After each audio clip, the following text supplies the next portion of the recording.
Happy birthday, Mary Lou Russ. Hey, you guys, YouTube changed it. They're back to names now. Thank God for that, right? Thank God for that. Hi, everybody. Hey. Happy birthday. Is Mary Lou still here? Hold on. I want to make sure she's here before I sing her happy birthday. Michelle, hey, girl. Where have you been? Well, missed the crap out of you, ma'am. Where you been? Is Mary Lou still here? There she is. Ah, happy birthday to you. Happy birthday to you. Happy birthday, sweet Mary Lou. Happy birthday to you. And many more on Channel 4. And all the rest on CBS. And there was something about Netflix and chill, but I don't remember what that was from a while back we was talking about. Anyway, I love you, Mary Lou. I love you, love you, love you. And you do not need to be cleaning porches on your birthday, ma'am. Mm-mm. No. No. Oh, I need to ask you something, Mary Lou. Where is it best for me to send you a message besides email? Do you do messaging on Instagram? Or, yeah, no cleaning on your birthday. Hey, Spins. I need to go back up into the chat and see who all's here. Hey, Laura. Is QB here? QB, hi, girl. Susan, hi. Morgana Banana. Let me go all the way to the tippy top. Diddy didn't do it, or did he? I know. I don't know. I heard early on that if he was found not guilty, that it's probably because the jury is afraid of repercussions of what would have happened if they would have found him guilty. Now, yeah, he would have been in jail, but don't think for 1 second that people can't get things done outside of jail or from inside the jail, okay?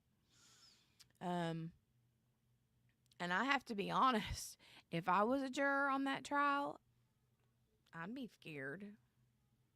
I'm not going to lie.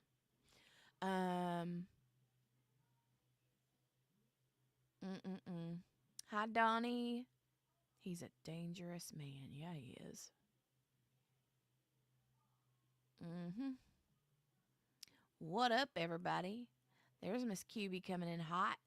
Membership for 8 months. Hold on. I need to give Mary Lou some sparkle for her birthday. Here we go.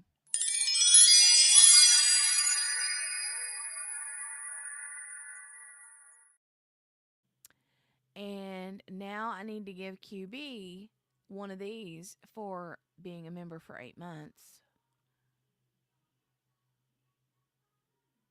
Yeah. That. Because I know QB and I know that that's how she's feeling right now, regardless of being a member for 8 months. I know personally that this is how QB is personally feeling right now. Urgh. Frustration. Ay. And then on behalf of all of my awesome moderators, here we go with this one.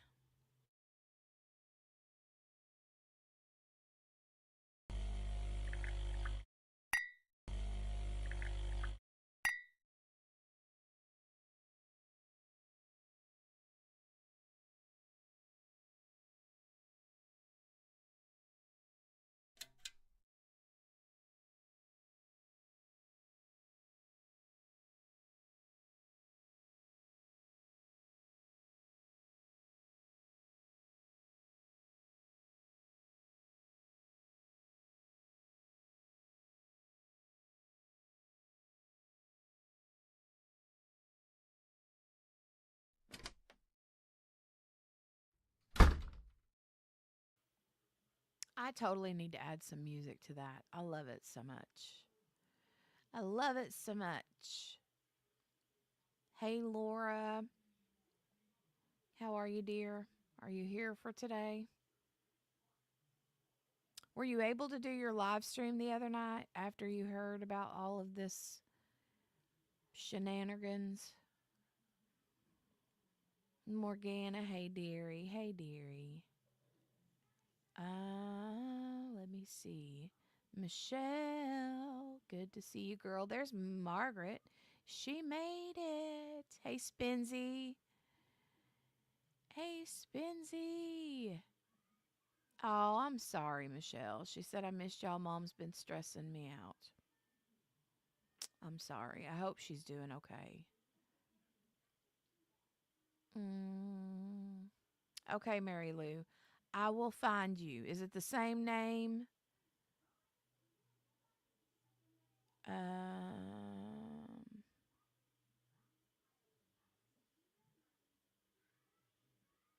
yeah, I got it, Mary Lou. I did get it.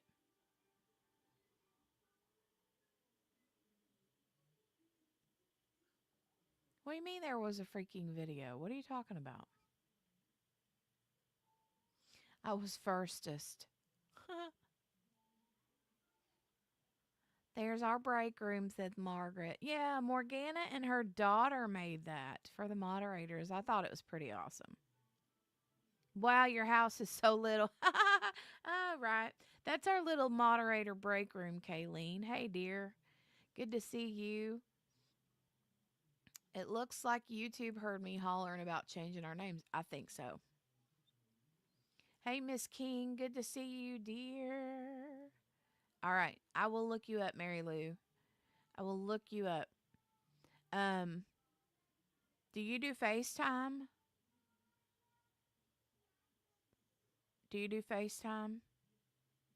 Because I thought about just FaceTiming you instead of sending a video through email. Up to you, whatever you want me to do. She's hanging in there, just nonstop doctor appointments and errands for her. Okay, you don't do FaceTime. Okay. Oh, is that where Lee puts all the snacks in the chocolate fountain? Yeah, right. I know. I haven't seen Lee in a month of Sundays over here, or a few months of Sundays, but I know he's busy. He's got a lot of stuff going on with his channel and also with, you know, life. Lenore and his brother and his own health stuff. So, you know, I don't expect him to be here. I just have a phone right now. You don't have to have a computer to do FaceTime. You can do FaceTime from your phone, ma'am. Okay, that's fine. Don't worry about it. I just figured I could do that, but I'll just go ahead and do the video then. We have not opened it yet because I wanted to wait and talk to you first to see if you wanted to do FaceTime or um if you wanted me to still just record the video and send it through email. I'm just worried that depending on how long the video is, sometimes stuff don't want to send if the videos are too long, you know? So I'm worried about that. But um if I have to, I'll break it up into smaller videos and then just send a few back to back, you know? All right, so you guys, let's talk about Bryan Kohberger. Brr, brr, brr. The hearing should start in about 17 minutes, give or take. So we are going to watch that hearing. I guess Steve Gonzalez showed up to the courthouse with his family, and Jeanette Levy on Law and Crime. I'll let her tell the story, but yeah, he was big mad, turned around and left.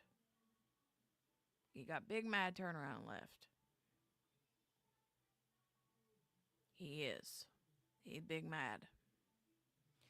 So, let me share this screen with y'all. I personally, I'm just going to be honest. I don't, the more I think about it, the more, yeah, I know. I'm still feeling the same way today that I felt when we heard the news. Okay. I, if I were a parent of one of those children, and for 2 years, we were under the impression that he was going to go on trial and would potentially receive the death penalty, and that is what you're waiting for 2 years, then for this and the way that they did it, I just feel like it was a slap in the face. Like they just pulled the rug out from under them. And they're probably in you know, in their hearts feel like, "Oh, your children are just not worth doing this."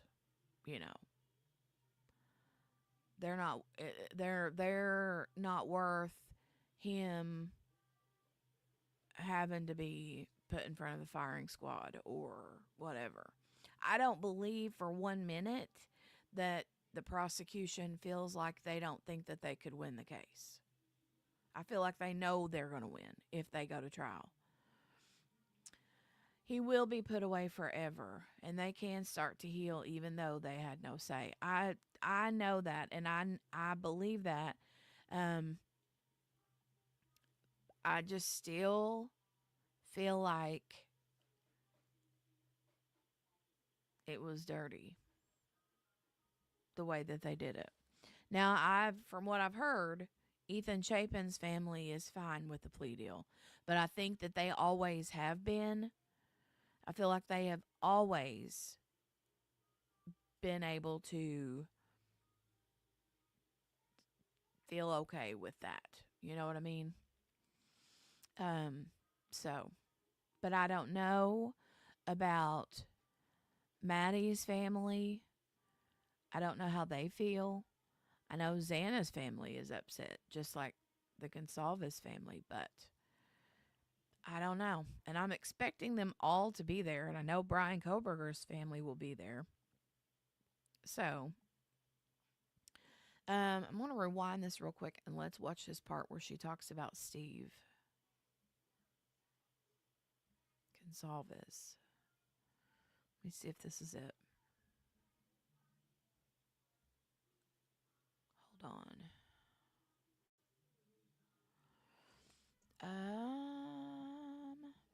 Sentencing will hear the victims. I'm Anjanette Levy coming to you live from the Ada County Courthouse in Boise, Idaho. Breaking details for you. I just hopped back into the seat. Steve Gonsalves, the father of Kaylee Gonsalves, he walked in during our quick break and walked in with his family into the courthouse.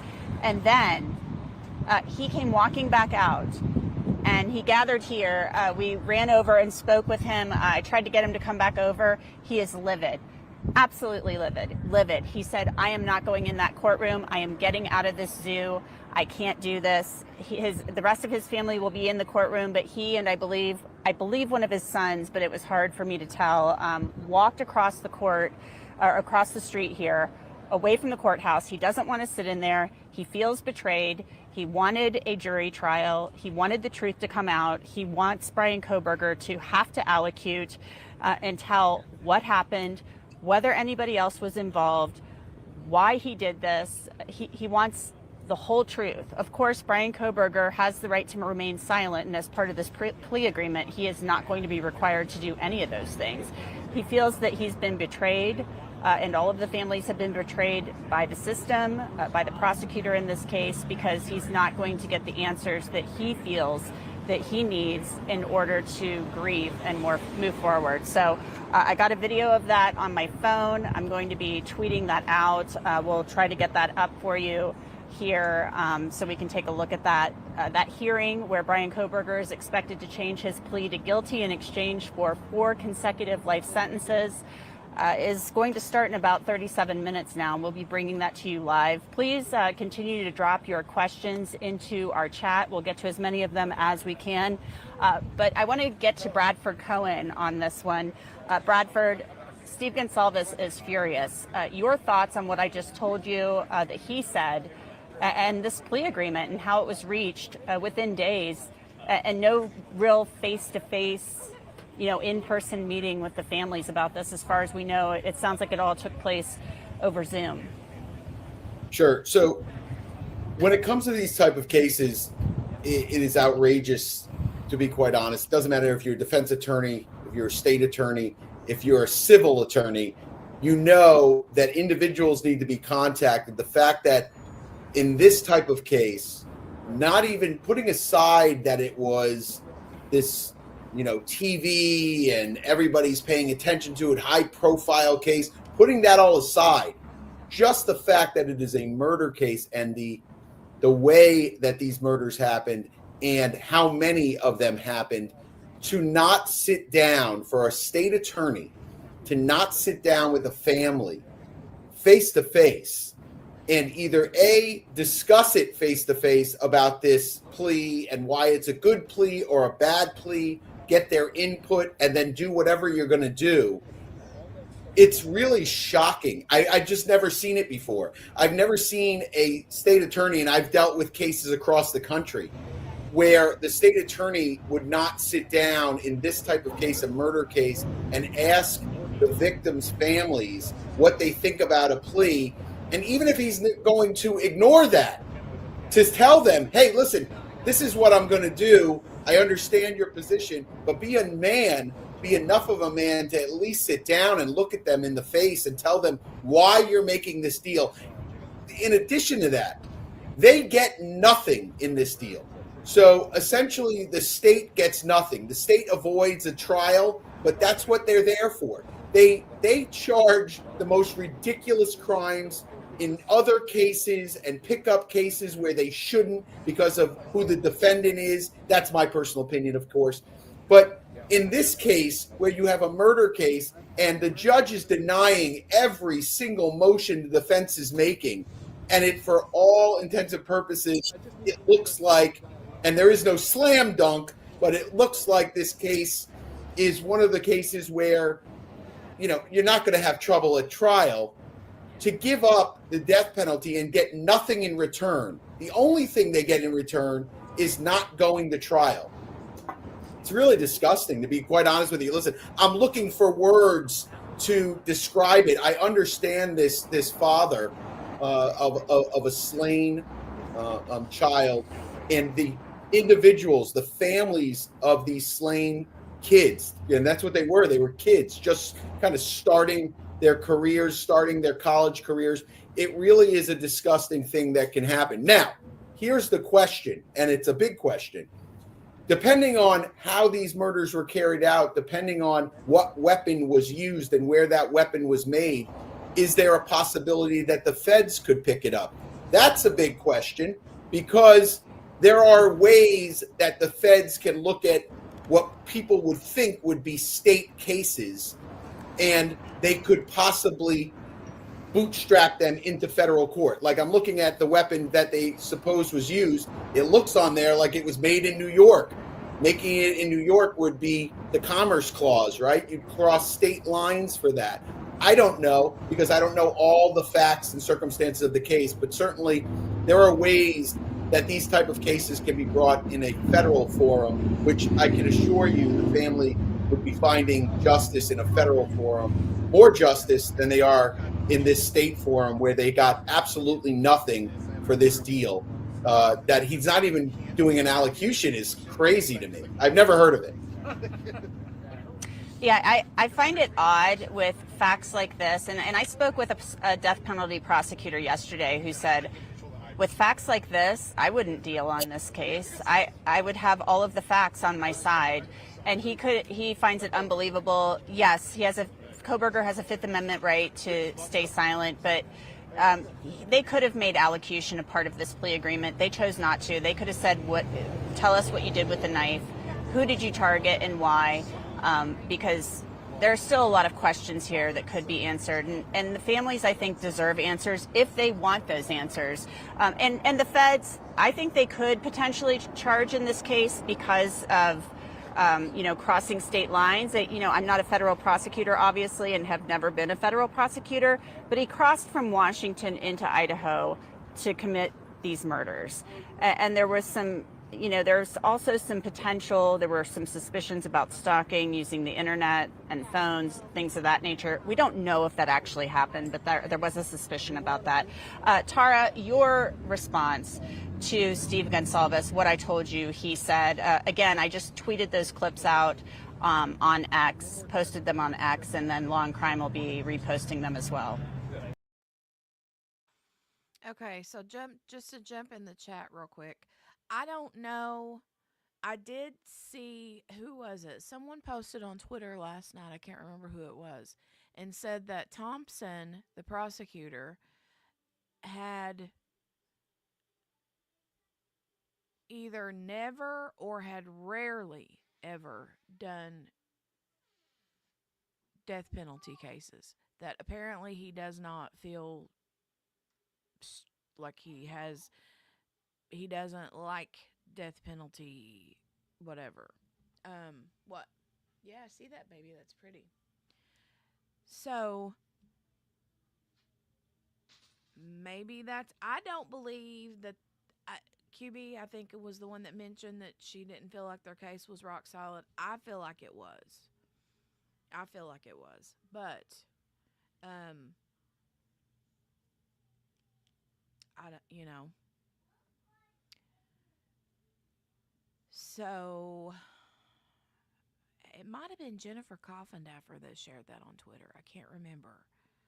But she said she had done whoever it was said that they had done some digging and looked and found out that Thompson is not a fan of actual death penalty cases. But I don't know.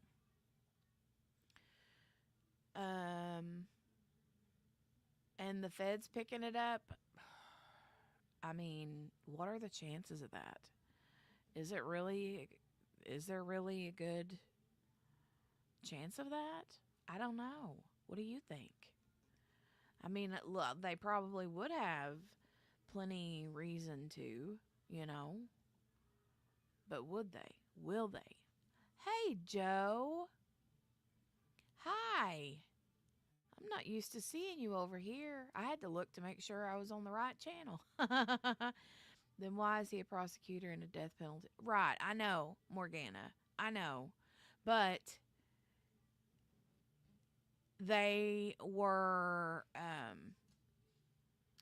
death row appeals take 20 to 30 years. Please understand, I can't even imagine how the families just feel. But the case the prosecution has was not airtight. I don't know about that. Do you have any more volume? What do you mean volume? Is that better? DNA showed it had to be him. This is a sweet deal for the villain. Yeah, I feel like personally they had plenty of evidence. And the evidence we haven't seen is, I think there's a lot more evidence that we never got to see. I mean, that we never heard of or didn't get to know. Sorry, I didn't realize that the volume was down. I'm behind AT&T here setting up Wi-Fi. Okay, gotcha, ma'am. But, I mean, not only did they have his DNA, they had all of the cell phone information, all of the surveillance, there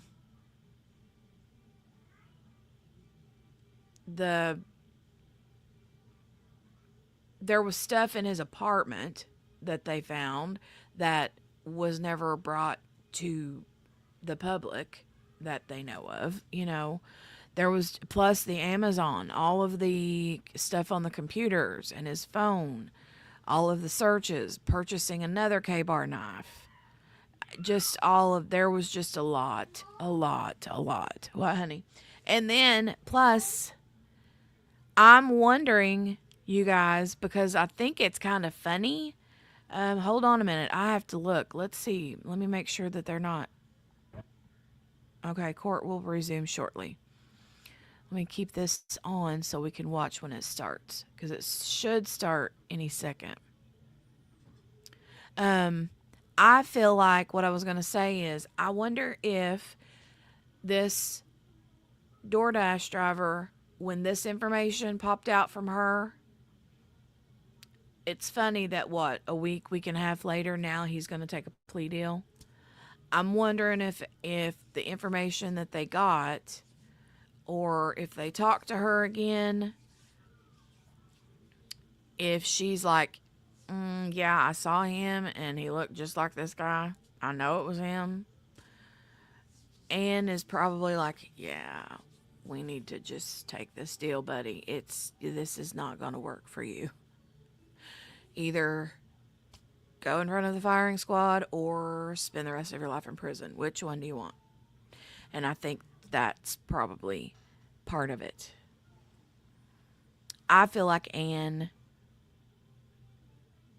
was like, do what it's your choice, but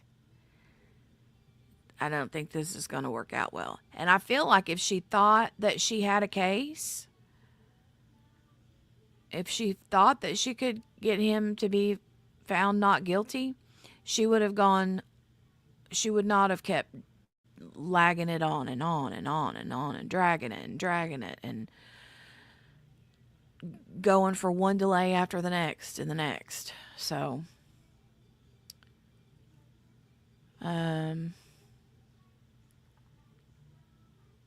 bushy eyebrows, right?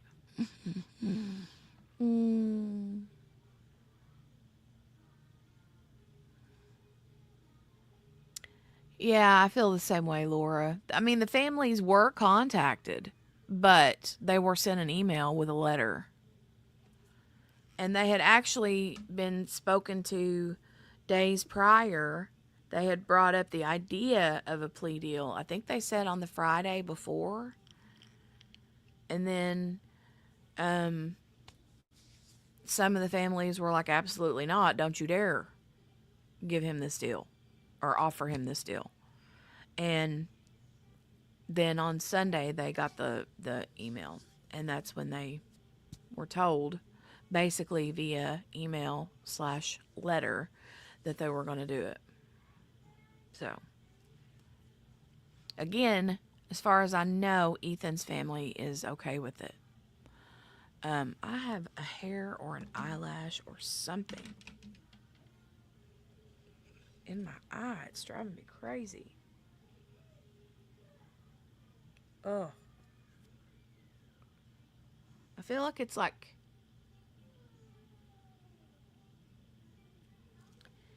maybe I got rid of it. Maybe it's like glued to my glasses or something. I don't know. I keep feeling the hair though.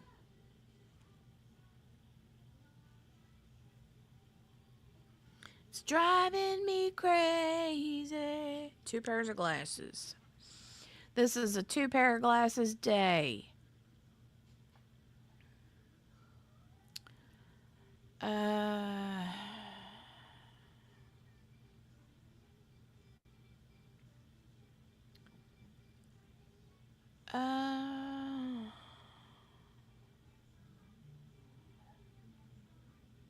Okay, so 2 of the families then I would think would have been Ethan's and maybe Maddie's. I mean, it would have had to have been Maddie's. QB says, I have words. I have lots of words, said Laura. Hey, Gina Beachy. Hey, and hey, Nicole. I didn't see you guys. That's the thing with so many impacted families. It's hard to please all of them. Right. I know that. What, honey? Oh, yeah, you found Rose. So they don't have to, do what the families want. I know that. But I feel like they should have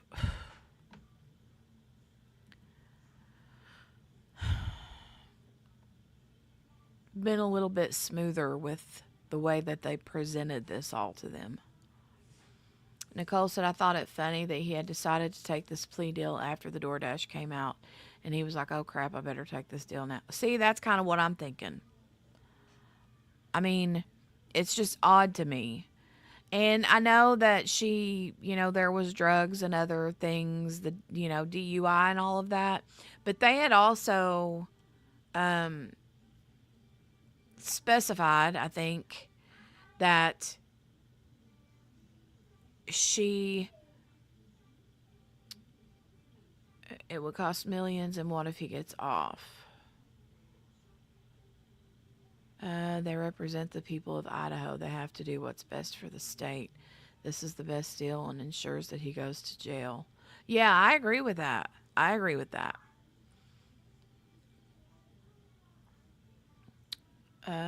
heard somewhere there was a question about the leaked information and the judge saying he could appoint a special prosecutor to look into it.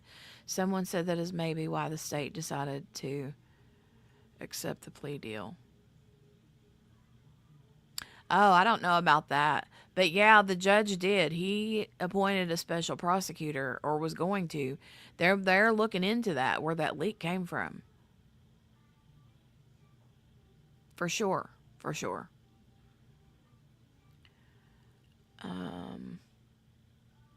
And I believe so too, QB. I believe that it did come from them. Because why would the defense give that information out?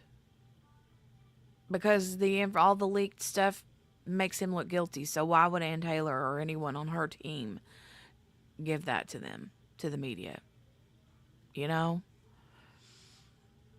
says it's a shame that these trials are so drawn out and cost so much money that it becomes a financial decision. Yep. Okay, well, I wonder where they are. Come on, let's get with the program. It is 106. You know that place is a zoo. That's one reason why Steve Gonsalves jumped out, because he was like, nah, I ain't doing this. People are crazy.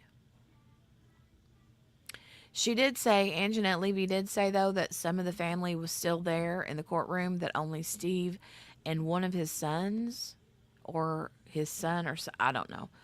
She thought it was a son of his, had hightailed it out of there.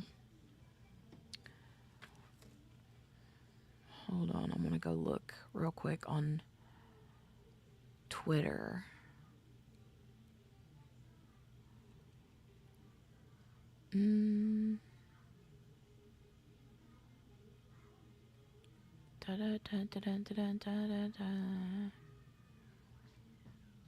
Anjanette Levy. Okay.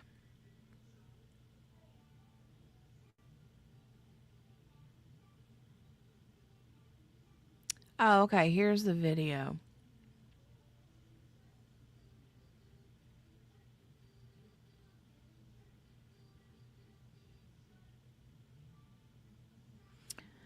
Let me run over to Law and Crime.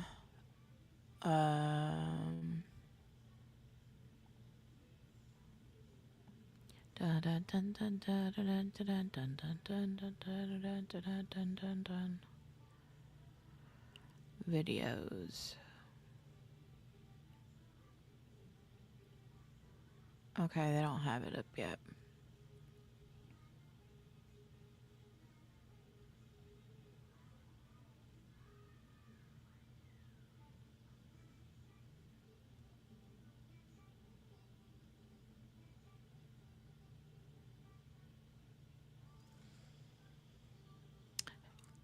Okay.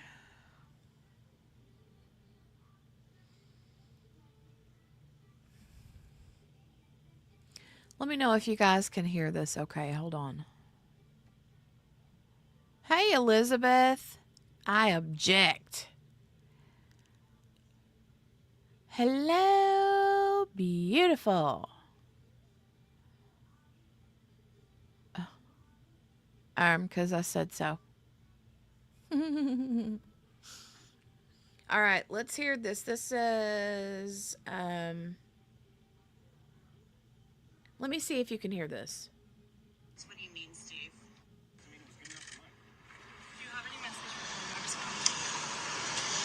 Now, what do you want Kohberger to know? We know when you flew out here. We know. We have your flight records. How are you preparing to see him today? I'm not gonna see him. When you say you know the flight records, what do you mean, Steve? I know when his parents booked their flight. When his father did. What does that mean? You'll find out. Would you like to say something to them? No, I don't care about it. The rest of your family went inside. Is it important for them to be in there today? Yeah, for sure. Where are you going? Are you not able to get Get out. Just You're not staying in?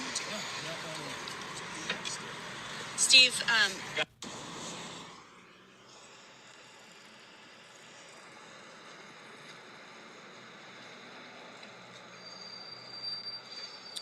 Ooh, there's a bunch of his family coming in. Or not his family. It's Ethan's family.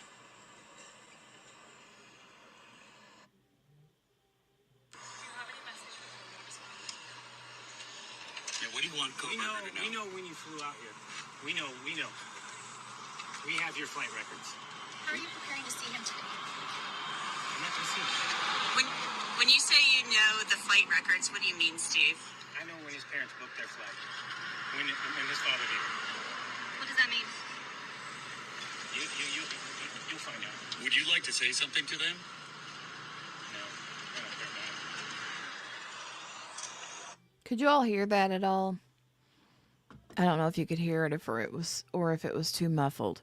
But that was a brief little clip of an interview that they did outside when Steve left the courthouse mad.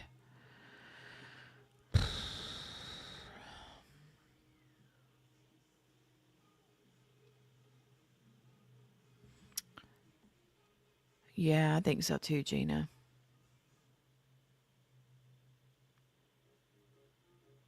Mm-mm-mm.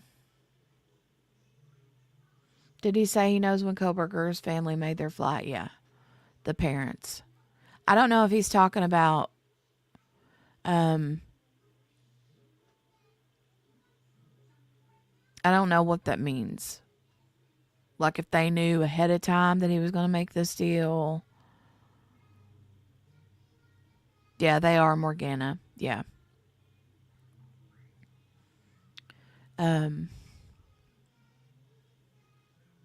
Yeah, I'm not sure what the comment was about the flight. I'm not sure.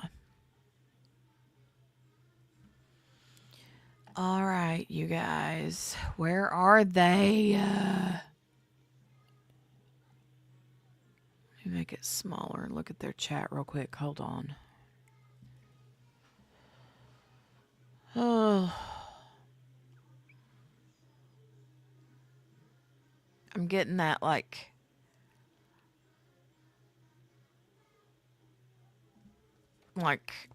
heart racing like I do whenever we're waiting for a verdict.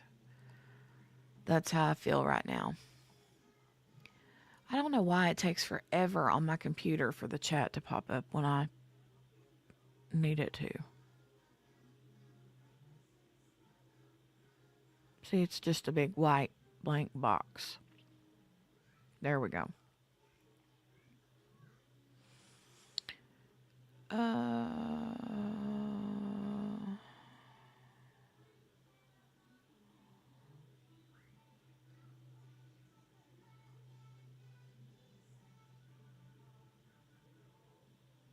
I'm not seeing anything.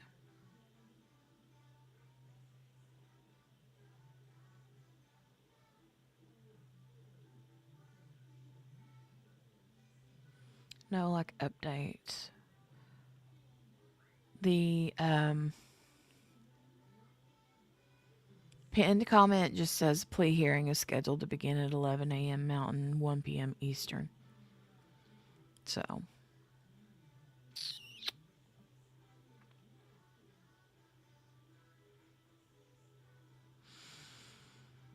Yay.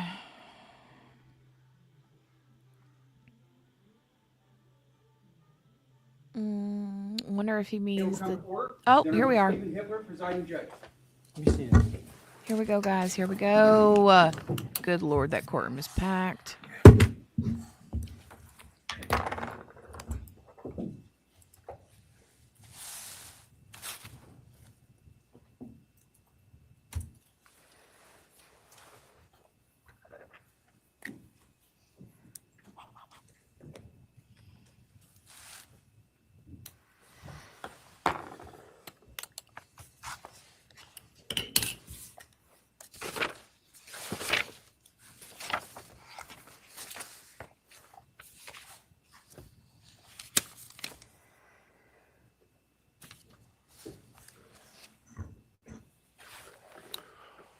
All right, this is CR 0124316665. Defendant is present in custody with counsel Ms.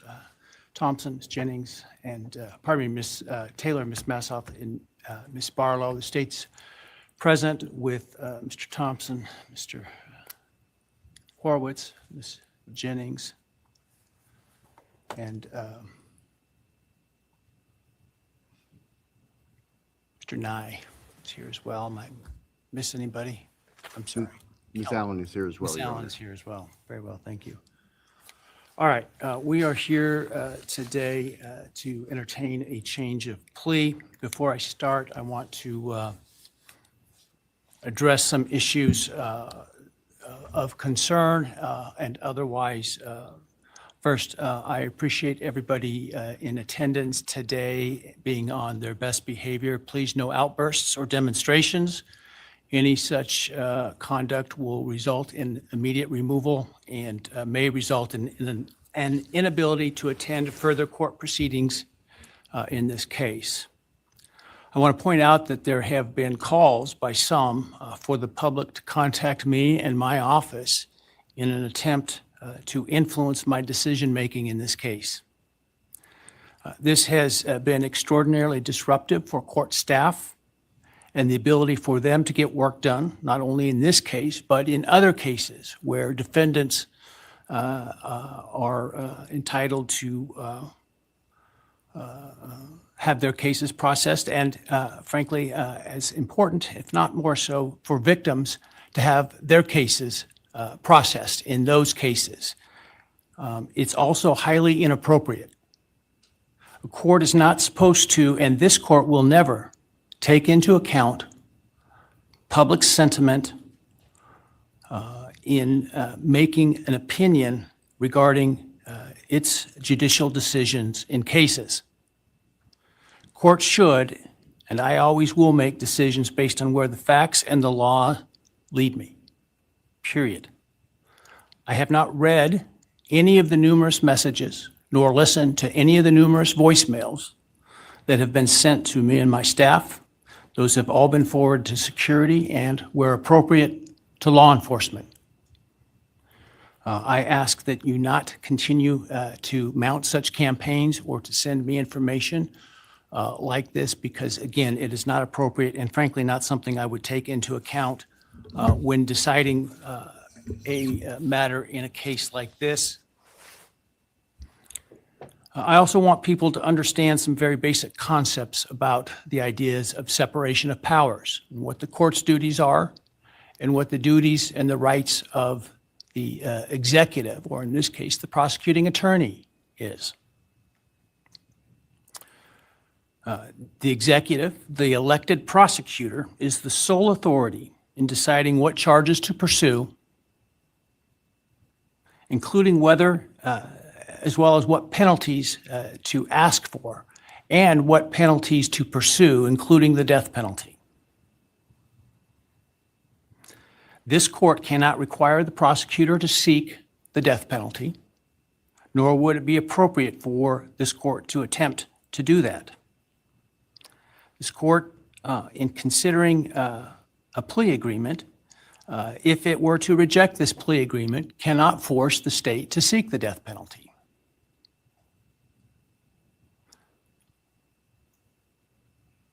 My role and power in considering a plea agreement is extremely limited.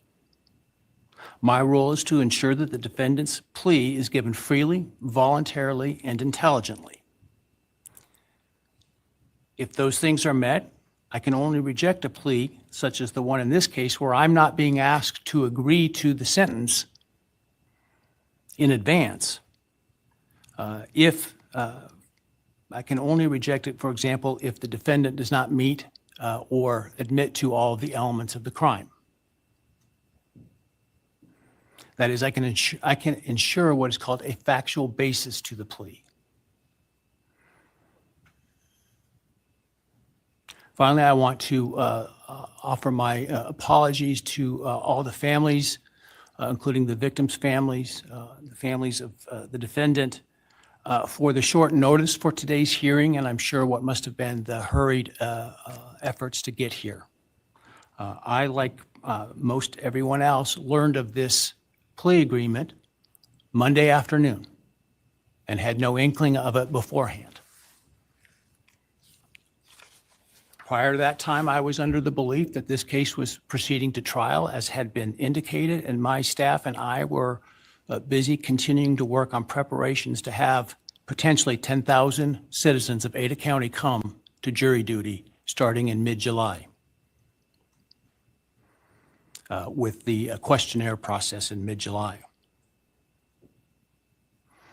It was, once I learned of the defendant's decision to change his plea in this case, it was important that I take the plea as soon as possible because of the extraordinary administrative efforts that were otherwise attendant to the process of this, getting this trial potentially underway on time, and including the significant process of bringing, again, potentially up to 10,000 jurors to come in and fill out juror questionnaires prior to the beginning of the voir dire process. And so it was important that we, if we're going to go down this road, do so expeditiously so that we can avoid those costs and expenses associated with that. Otherwise, if it was not going to result in a plea, or if for some reason the plea were to fall through today, that we could continue diligently towards trial at the time specified. And so that obviously required that we act quickly. And so some folks may have not had the amount of time that we would otherwise allow for them to travel here. And so, again, I apologize for that. I want to make people aware that during the hearing, if you are to leave the courtroom for any reason, you will not be readmitted during the hearing. Also, when we finish the hearing this morning, I ask that the public and media wait in their seats until the victims' families and the defendants' families and others are escorted out of the courtroom before you start to leave.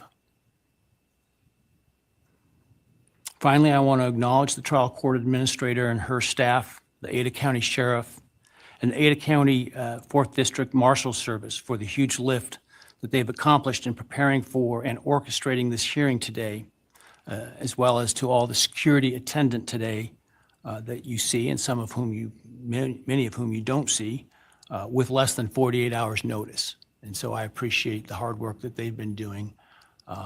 Frankly, some of them while they were on some vacation prior to the trial starting and had to call that short. And so I appreciate very much their professionalism and dedication. All right. That said, let's move to the business of today.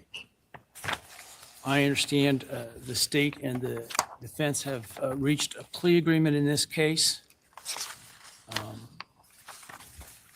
For the record, I have a written plea agreement which indicates in sum the defendant will plead guilty to all 5 counts in the indictment: burglary, felony, and first-degree murder, 4 counts. The state and the defendant stipulate That is, that the defense is not free to argue for a lesser sentence at sentencing to the following. The defendant on the burglary charge will be sentenced to 10 years fixed, and that the defendant on counts 2 through 5, the 4 counts of first-degree homicide, on each count would receive a fixed life sentence, all 5 of those counts to run consecutive to one another. Defendant, as part of the plea agreement, waives his right to appeal, as well as his right to appeal the sentence and his right to seek leniency or reconsideration of the sentence under Idaho Criminal Rule 35.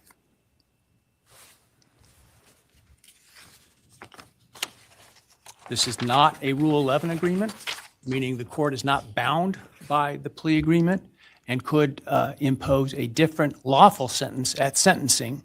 The stipulated agreement between the parties is the maximum on each count. So theoretically, the only thing the court could do would be a lesser sentence at sentencing. But the defendant is not free to ask the court to do so under the plea agreement.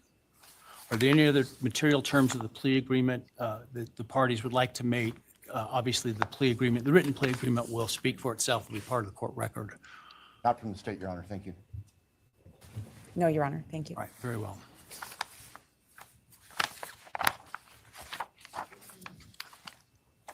All right.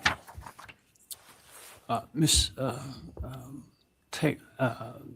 Taylor, have you had sufficient time to discuss this case and all of its ramifications with your client? I have, Your Honor. Have you discussed fully with him his rights, defenses, and possible consequences to him of the guilty plea? Yes, Your Honor. Have you been able to do all the discovery you feel necessary? Yes, Your Honor. And have you informed your client of the importance of providing the court truthful and accurate answers in taking this plea today? I have. Have you apprised your client of any and all offers and counteroffers and answered his questions about those? Yes, Do you consent to the entry of the plea today? I do. All right, Mr. Kohberger, I need to ask you some questions this afternoon, or I guess it's this morning still. I do this to ensure that so that I am assured that you understand the nature of the charges to which I understand you're going to plead guilty, as well as the possible consequences to you of your guilty pleas. I want to make sure your plea is given voluntarily, and I want to make sure that you actually committed the crimes to which you're pleading guilty, because I don't want you to plead guilty to a crime you didn't commit. If you attempt to plead guilty today, but for some reason I don't accept your plea, then it is possible that your statements today could be used against you later at trial. Do you understand that? Yes. All right, thank you. And now, while you're standing, actually, why don't you take the oath from the clerk? Do you solemnly swear or affirm that the testimony you shall give in the matter not being before this court shall be the truth, the whole truth, and nothing but the truth, so help you God? Yes. All right, and Mr. Kohberg, just to make it easier, you don't need to stand when you speak to me. I appreciate the sign of respect, but for convenience, you can remain seated, all right?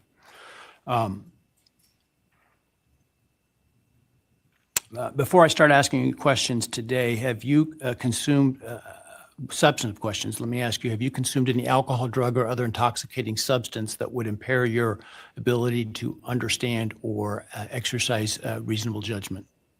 No. You feel like you are thinking clearly today? Yes. All right, I want you to understand what the possible penalties are for each of the crimes to which I understand you're going to offer a guilty plea today. They include, on count 1, the burglary, a fine of up to $50,000 and a period of incarceration of up to 10 years in the state penitentiary. You may be required to pay restitution to any victims of the crime. Count 2, 3, 4, and 5 for first-degree murder.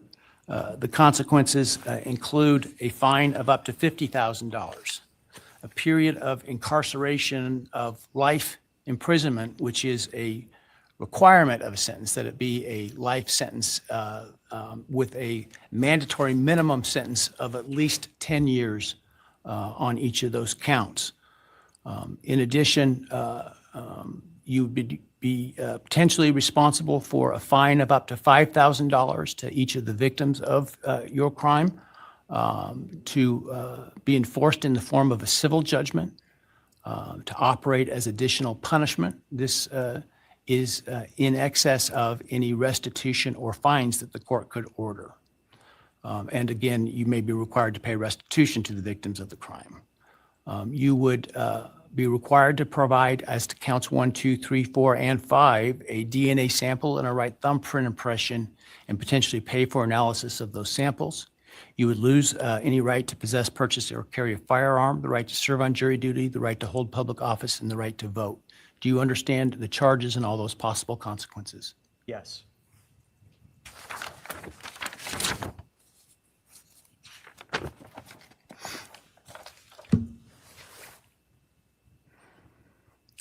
You've heard the plea agreement that I talked about today. Do you agree with that plea agreement?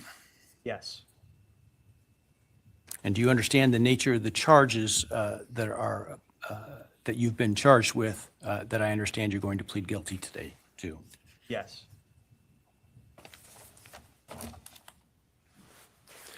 As I indicated, I'm not bound by the plea agreement, but the plea agreement is for the maximum on each count. Do you understand that I'm not bound by the plea agreement? Yes. Has anyone promised you that I would be lenient or easy on you if you pled guilty? No. Has anyone threatened you or anyone close to you to get you to plead guilty? No. Has anyone, other than the state's agreements with respect to the plea agreement, has anyone promised you anything in exchange for your plea agreement? No. Has anyone told you to be untruthful in answering my questions today? No. Has anyone offered you a reward of any kind other than the plea agreement in order to get you to plead guilty today? No.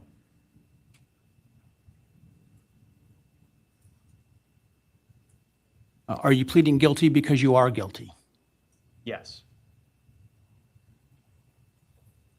And counsel, obviously there have been a number of motions filed to suppress evidence in this case.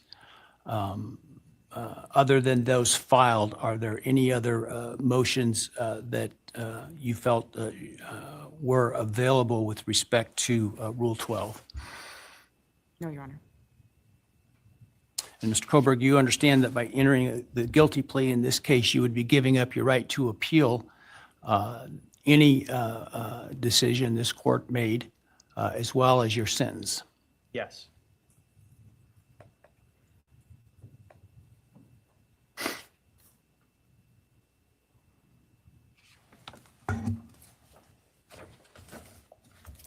Have you had enough time to decide whether or not to plead guilty?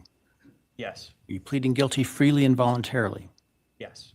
Given your choices, do you believe it's in your best interest to plead guilty? Yes.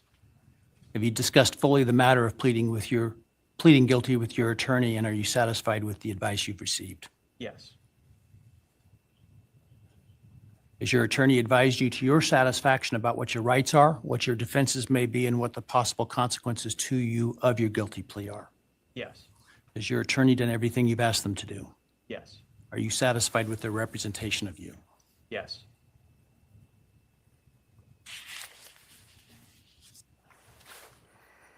I have received a written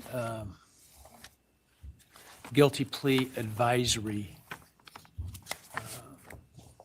questionnaire that is purported to be filled out by you. Did you fill that document out? Yes. Did you understand the questions that you answered in this document? Yes. And are the answers that are outlined in this document your answers? Yes. Are those answers truthful? Yes. Did you sign the document? Yes.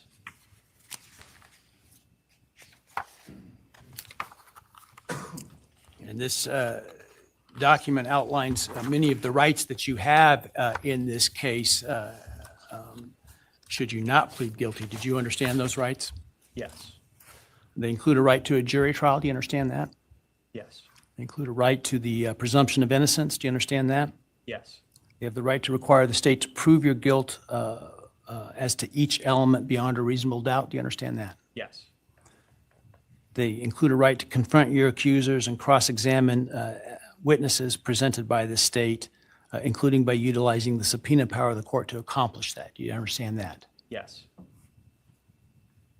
You understand you would have a privilege against self-incrimination and a right to remain silent meaning you would not be compelled to testify if you did not wish to, had you not pled guilty. Yes.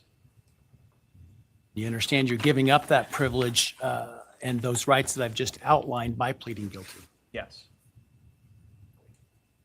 All right, I want you to understand what the state would have had to have proven at trial had you,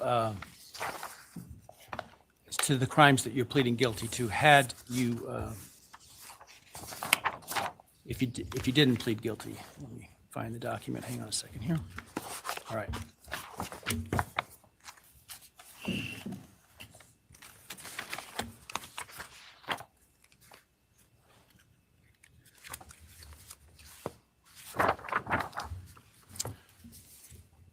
So as to count one burglary, the state would have to have proven that on or about November 13, 2022 in Latah County, Idaho, you unlawfully entered a residence located at 1122 King Road in Moscow, Idaho, with the intent to commit the felony crime of murder.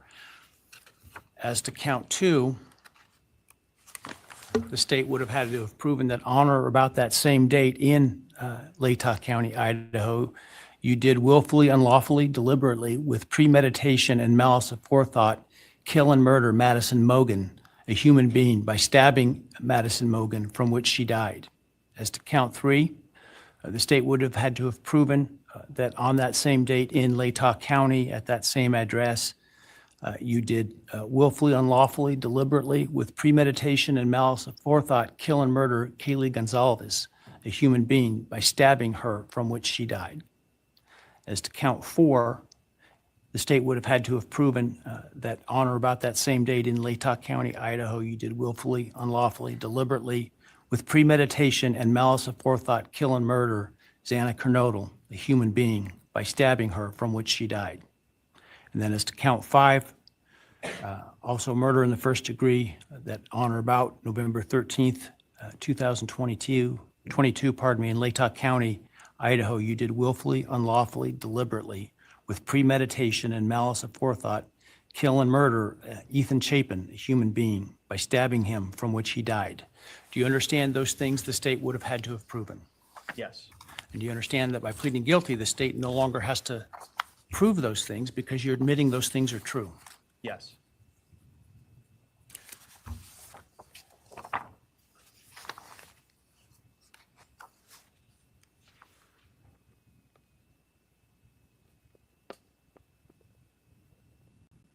I want to also make, for the record, the defendant has provided with the guilty plea advisory form a document entitled Written Factual Basis that purports to have the defendant's signature dated 1 July 2025. Did you sign that document? Yes.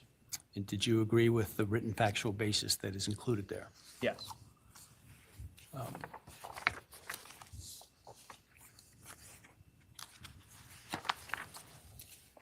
And then let me ask you, did you, on November 13th, 2022, enter the residence at 1122 King Road in Moscow, Idaho, with the intent to commit the felony crime of murder? Yes. Did you,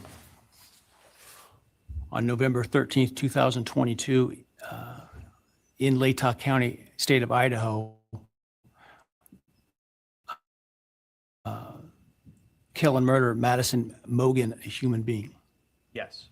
And did you do that willfully, unlawfully, deliberately, and with premeditation and malice aforethought? Yes. Did you, on or about that same date in Moscow, Idaho, kill and murder Kaylee Gonzalez, a human being? Yes. And did you do that willfully, unlawfully, deliberately, and with premeditation and malice aforethought? Yes. And did you, on that same date in Moscow, Idaho, kill and murder Xana Kernodle, a human being? Yes. And did you do that willfully, unlawfully, deliberately, with premeditation and malice aforethought? Yes. And then on or about November 13th, 2022, again in Latah County, Idaho, did you kill and murder Ethan Chapin, a human being? Yes. Did you do that willfully, unlawfully, deliberately, with premeditation and malice aforethought? Yes. I would ask the state at this time to provide its recitation of its factual basis had this case gone to trial. Thank you, Your Honor. Your Honor, the organization of the resuscitation is different than what I think the court and the public may be familiar with from the probable cause affidavit and other documents. The state's evidence, as an overview, would show that back in March of 2022, when the defendant was residing at his parents' residence or was residing back in Pennsylvania, his home state, he purchased online a K-bar knife and sheath with an Amazon gift card that he had purchased shortly prior to the purchase of the knife, sheath, and sharpener. Jumping ahead, the end of June of that year, the defendant, Mr. Kohberger, moved from Pennsylvania to Pullman, Washington, which is right across the state line from Moscow, Idaho, for the purpose of pursuing a PhD in criminal justice at Washington State University. The state's evidence would, at the beginning, July 9th of 2022, Mr. Kohberger's phone began connecting to a cell tower that serves the area of the 1122 King Road residence in Moscow, Idaho. Now, I will acknowledge for the court and all present that there are many residences in that area. It's a dense population of mostly college-related occupants.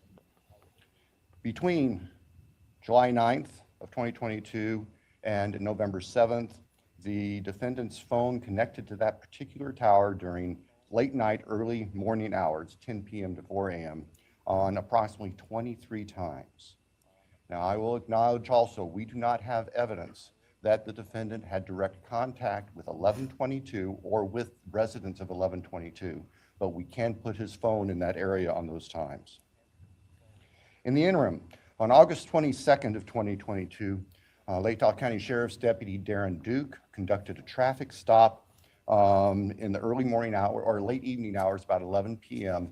On the west side of Moscow, on the Moscow-Pullman Road. This was a traffic stop of Mr. Kohberger's car, which turned out to be a 2015 white Hyundai Elantra with Pennsylvania plates. During the course of the traffic stop, Deputy Duke was able to obtain Mr. Kohberger's name, Bryan Kohberger, his phone number, and his address, which at that point was an apartment address in Pullman. We then move to the early morning hours of November 13th, 2022. The state's evidence would show that early morning hours on that day, Mr. Kohberger's phone left his Pullman residence, which is an apartment in kind of the central northwest part of Pullman. That phone was then subsequently turned off at approximately 2:54 a.m. and remained off until approximately 4:48 a.m. on Sunday, the 13th of November. The state's evidence would include a trial, video surveillance of a business on the Moscow-Pullman Highway, just across the state line from Moscow. It would show a vehicle matching the description of the defendant's Hyundai Elantra entering Moscow at approximately 3:02 a.m. Compiled surveillance that the investigators put together from businesses and residents then show the defendant's car, the white Elantra, as I've described, circling the 1122 King Road area, that neighborhood, starting around 3:30 or so in the morning. Comes into the immediate area of 1122 King Road, which is actually on a dead end, and then leaves several times. And approximately 4:05 that morning, the defense car had entered that area, was leaving, stopped at the intersection of King and Queen Road, did a U-turn, and the state's evidence would show that the defendant's car came back and parked behind and above the 1122 King Road residence. The state believes that its evidence would then show that the defendant entered the residence of 1122 through the kitchen sliding door on the back side of the residence, which is the side of the residence that would face the area above where the defendant's car was parked.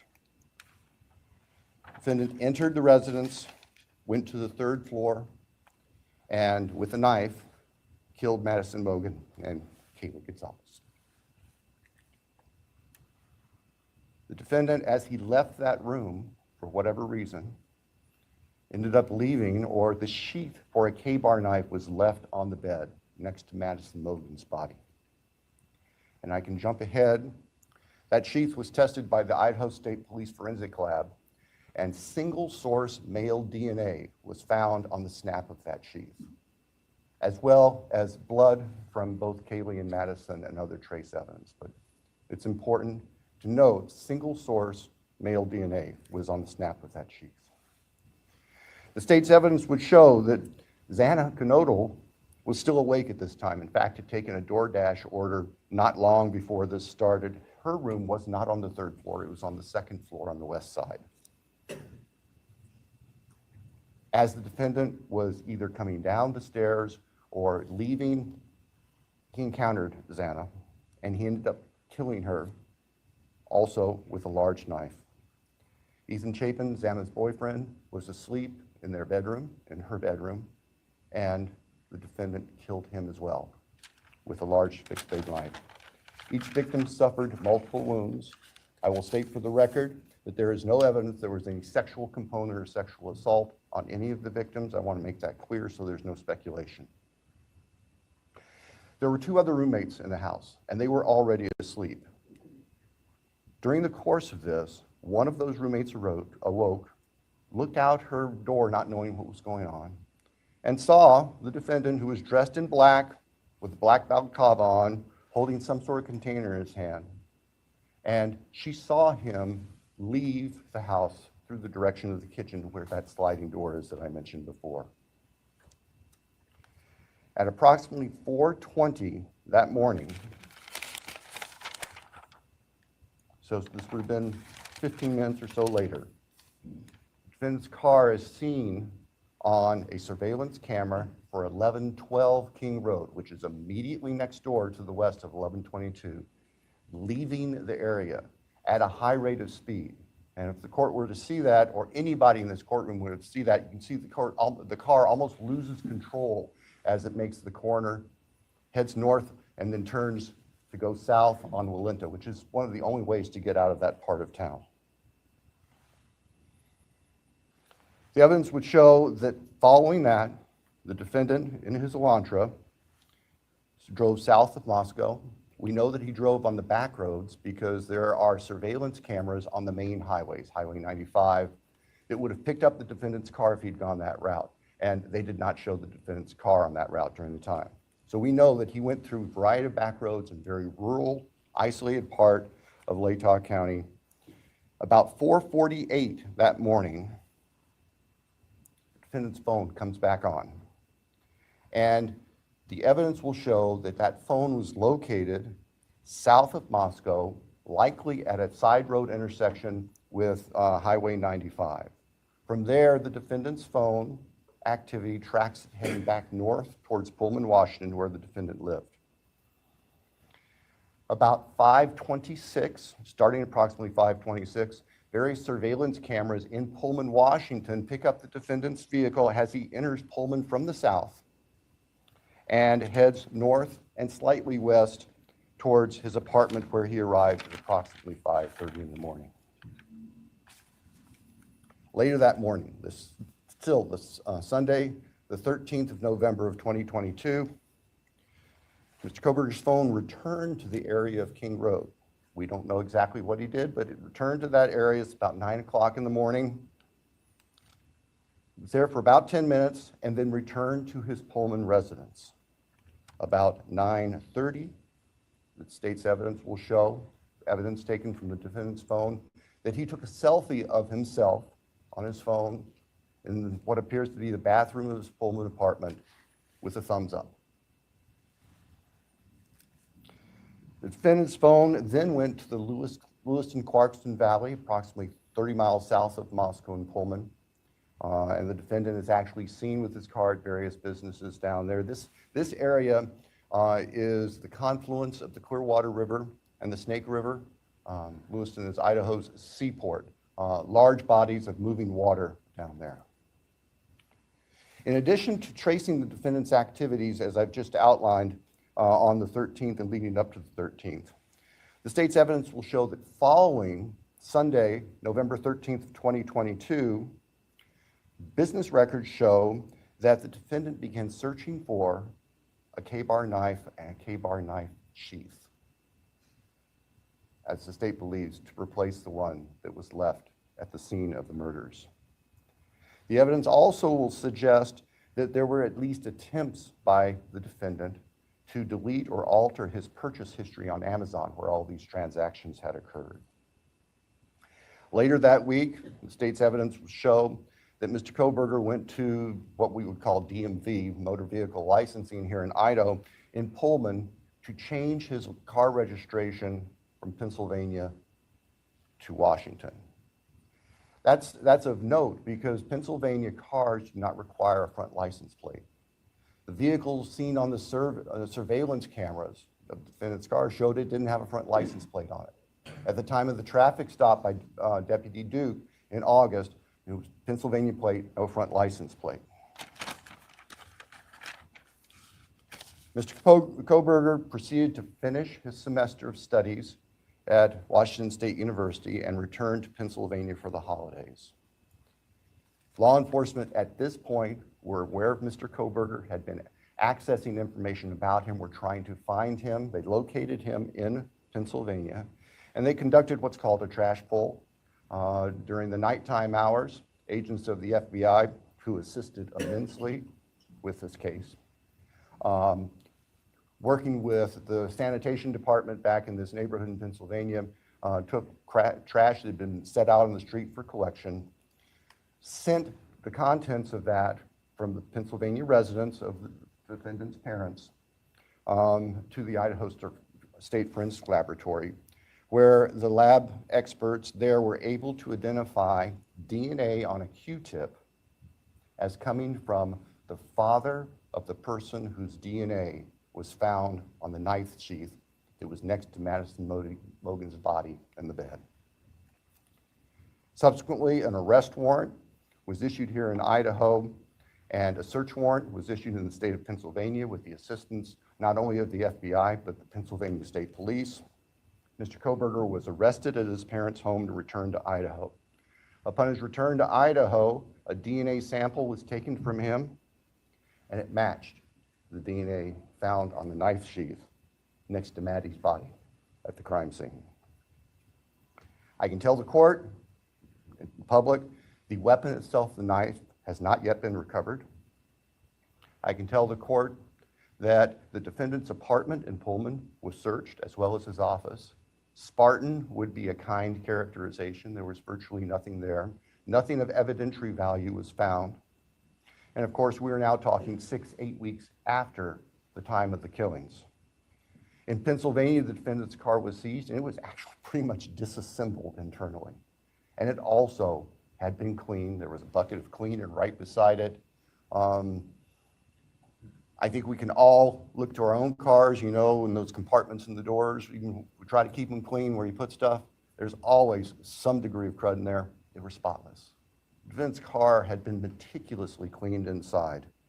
And the state would present to the jury that that was part of the defendant's plan in covering up this. The defendant has studied crime. In fact, he did a detailed paper on crime scene processing when he was working on his pre-doctorate degrees, and he had that knowledge and skill.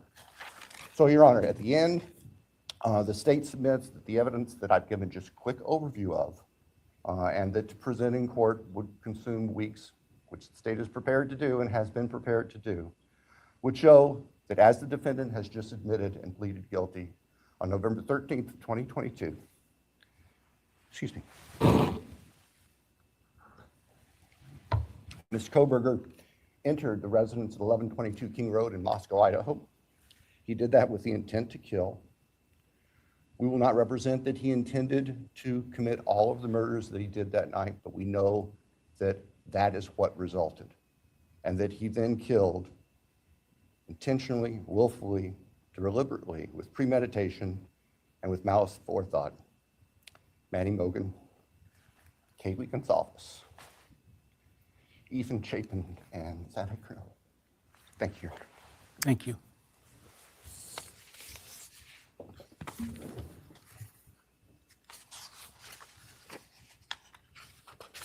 All right, based on the state's proffer and importantly, based upon defendant's explicit admission to committing these crimes, the court finds there is a factual basis.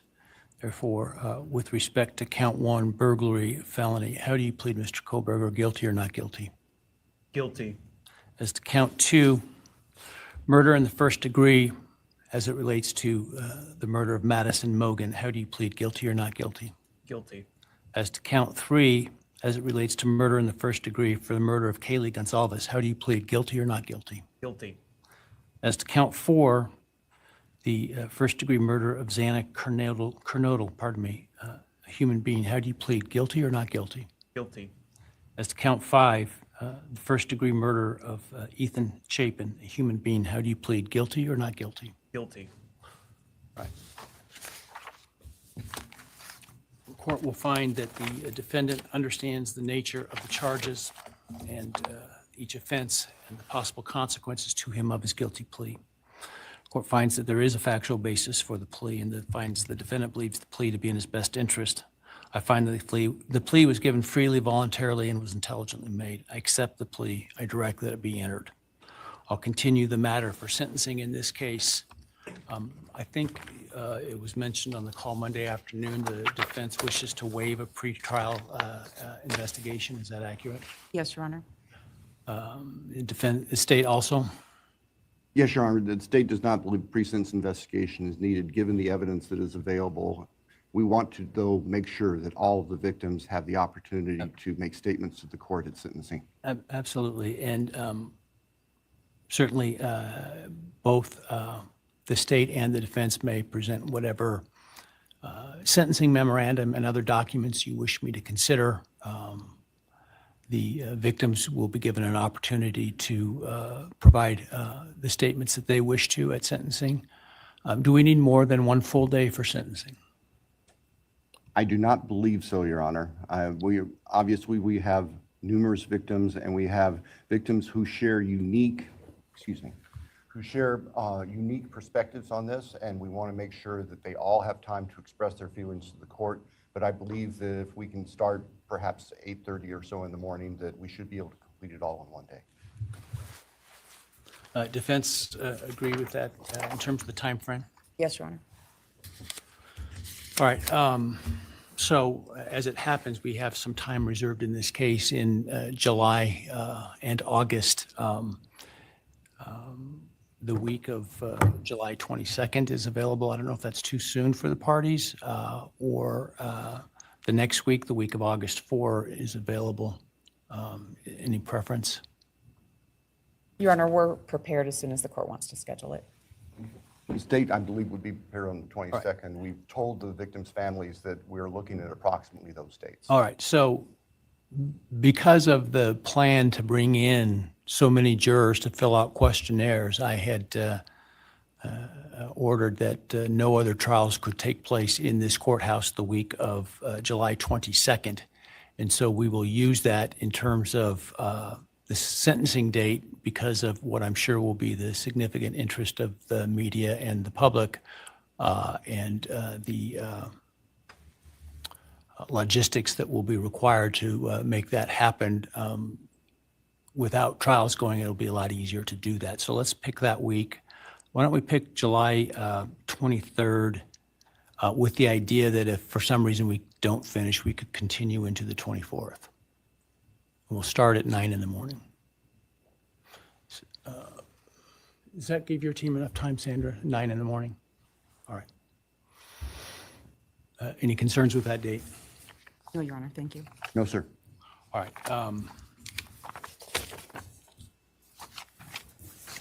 Any reason why I should not rescind the non-dissemination order at this time? You're right. I think that given the history of this case, it would be best if that remained in place through sentencing. So we have time to make sure there's the ability to completely answer questions. That would be the state's preference and recommendation. We'd have no objection for the order to remain in place through sentencing. All right. I will, at this point, the idea to keep it until sentencing, which time it would be withdrawn. in order to give the parties the space and time to prepare to meet what I'm sure will be the deluge of media requests. That's at least my preliminary decision at this point. We can always revisit if it seems to be, for some reason, I should. That said, obviously, I don't think the defendant, a bond was ever set for the defendant. Were it would be revoked. The prior order allowing him to come in civilian clothes is revoked, given his plea and no longer the presumption of innocence. And in fact, now the actual conviction for the crimes. He will continue to be held at the jail pending sentencing. Is there anything else today? No, Your Honor. Thank you.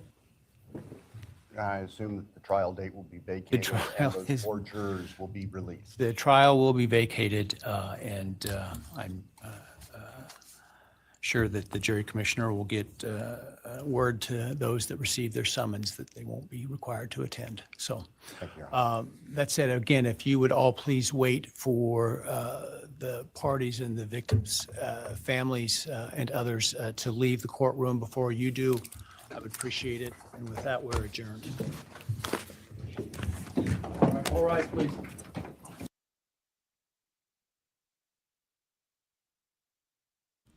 All right, friends. Laura, ma'am, I'm going to drop the StreamYard link if you want to come up and blow off a little steam.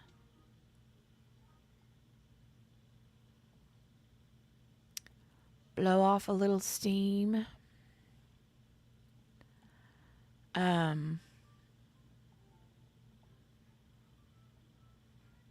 Here comes some ready for the press conference. All right, hold on. Let me drop the link for you, ma'am. Copy, and I'm pasting it here for you. Here you go, Laura. You should see it down there. I'm ill. I am ill. Ill.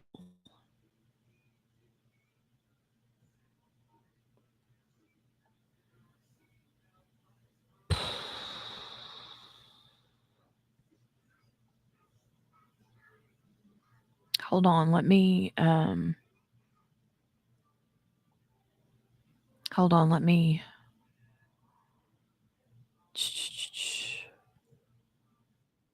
Okay, there we go. Okay, here's Laura. Let me know when you're ready, babe.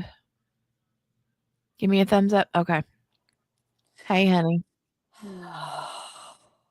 I'm so mad. I'm so freaking mad right now. Yeah. I know. I thought that I would feel like some relief, but I don't. I just feel sick. I'm disgusted. I'm disgusted at the fact that he knew all along that he had done this. And I don't even know. I don't even know. I don't even know what to Yeah. say right now. Yeah, I know. Oh my gosh. I feel like he should just saying, yeah, I'm guilty. Yeah, guilty. I'm guilty. I'm guilty on all these counts or whatever. I'm just not, that's not enough. It's not Yeah. enough for me. If it's not enough for me, it's definitely not enough for the families. I mean, for the families that are not okay with this anyway. Right. Right. So, Anyway, how are anyway, you? I'm doing okay. I'm doing okay. Staying busy. How are you? Oh, just I was really, really looking forward to this trial, and I don't know. Yeah. I feel like the families were really not given the proper justice they deserve for this. Yeah. I feel the same way. I feel the same Yeah. way. I can't wait to hear though from the other from the families. Hmm. And as far as the question that Nicole had a while ago about the feds picking it up, I mean, they talked about that earlier. And Jeanette Levy, we watched that where they were talking about that. I Hmm. mean, I guess they could, but I don't know. I don't know. I agree, Miss King. The plea should have made it to where he had to say who, how, and why. I think so too. I think Hmm. so too. I Yeah. think that that should have been, I mean, I know that they have, you know, their right to remain silent. I understand that, but it could have been made part of the plea agreement to, you know, if, you don't have to, but if you want to accept this plea agreement, then, you know, you need to tell us the Right. things. I mean, or at least, I mean, the judge is like, how could the judge know? Okay, he's like, well, I have to know that you committed these crimes. So just by saying, yeah, I'm guilty of it, Hmm. doesn't prove that he did it. Now, no, I'm not saying he didn't do it. I know he did it. He's Yeah. guilty. But I think in order to say, yes, I'm guilty, you have to give some of the details. You can't just be like, yeah, I'm guilty. I mean, in another situation, how would the judge not know that he's being harassed or um, coerced or blackmailed into it? You know what I'm saying? Yes, I agree. But at the same time, I think the fact that he even admitted yes to the questions the judge was answering, I think that's way more than what I was expecting to get out of him. Um, but I just feel so badly for the families, and I know I'm going to hell, and I really hope he has a really hard time in jail. Yeah. Well, someone had said, there goes someone's family. I can't tell who it is that they're following, but the media is following somebody for sure. Look at that. Hmm. Jeez.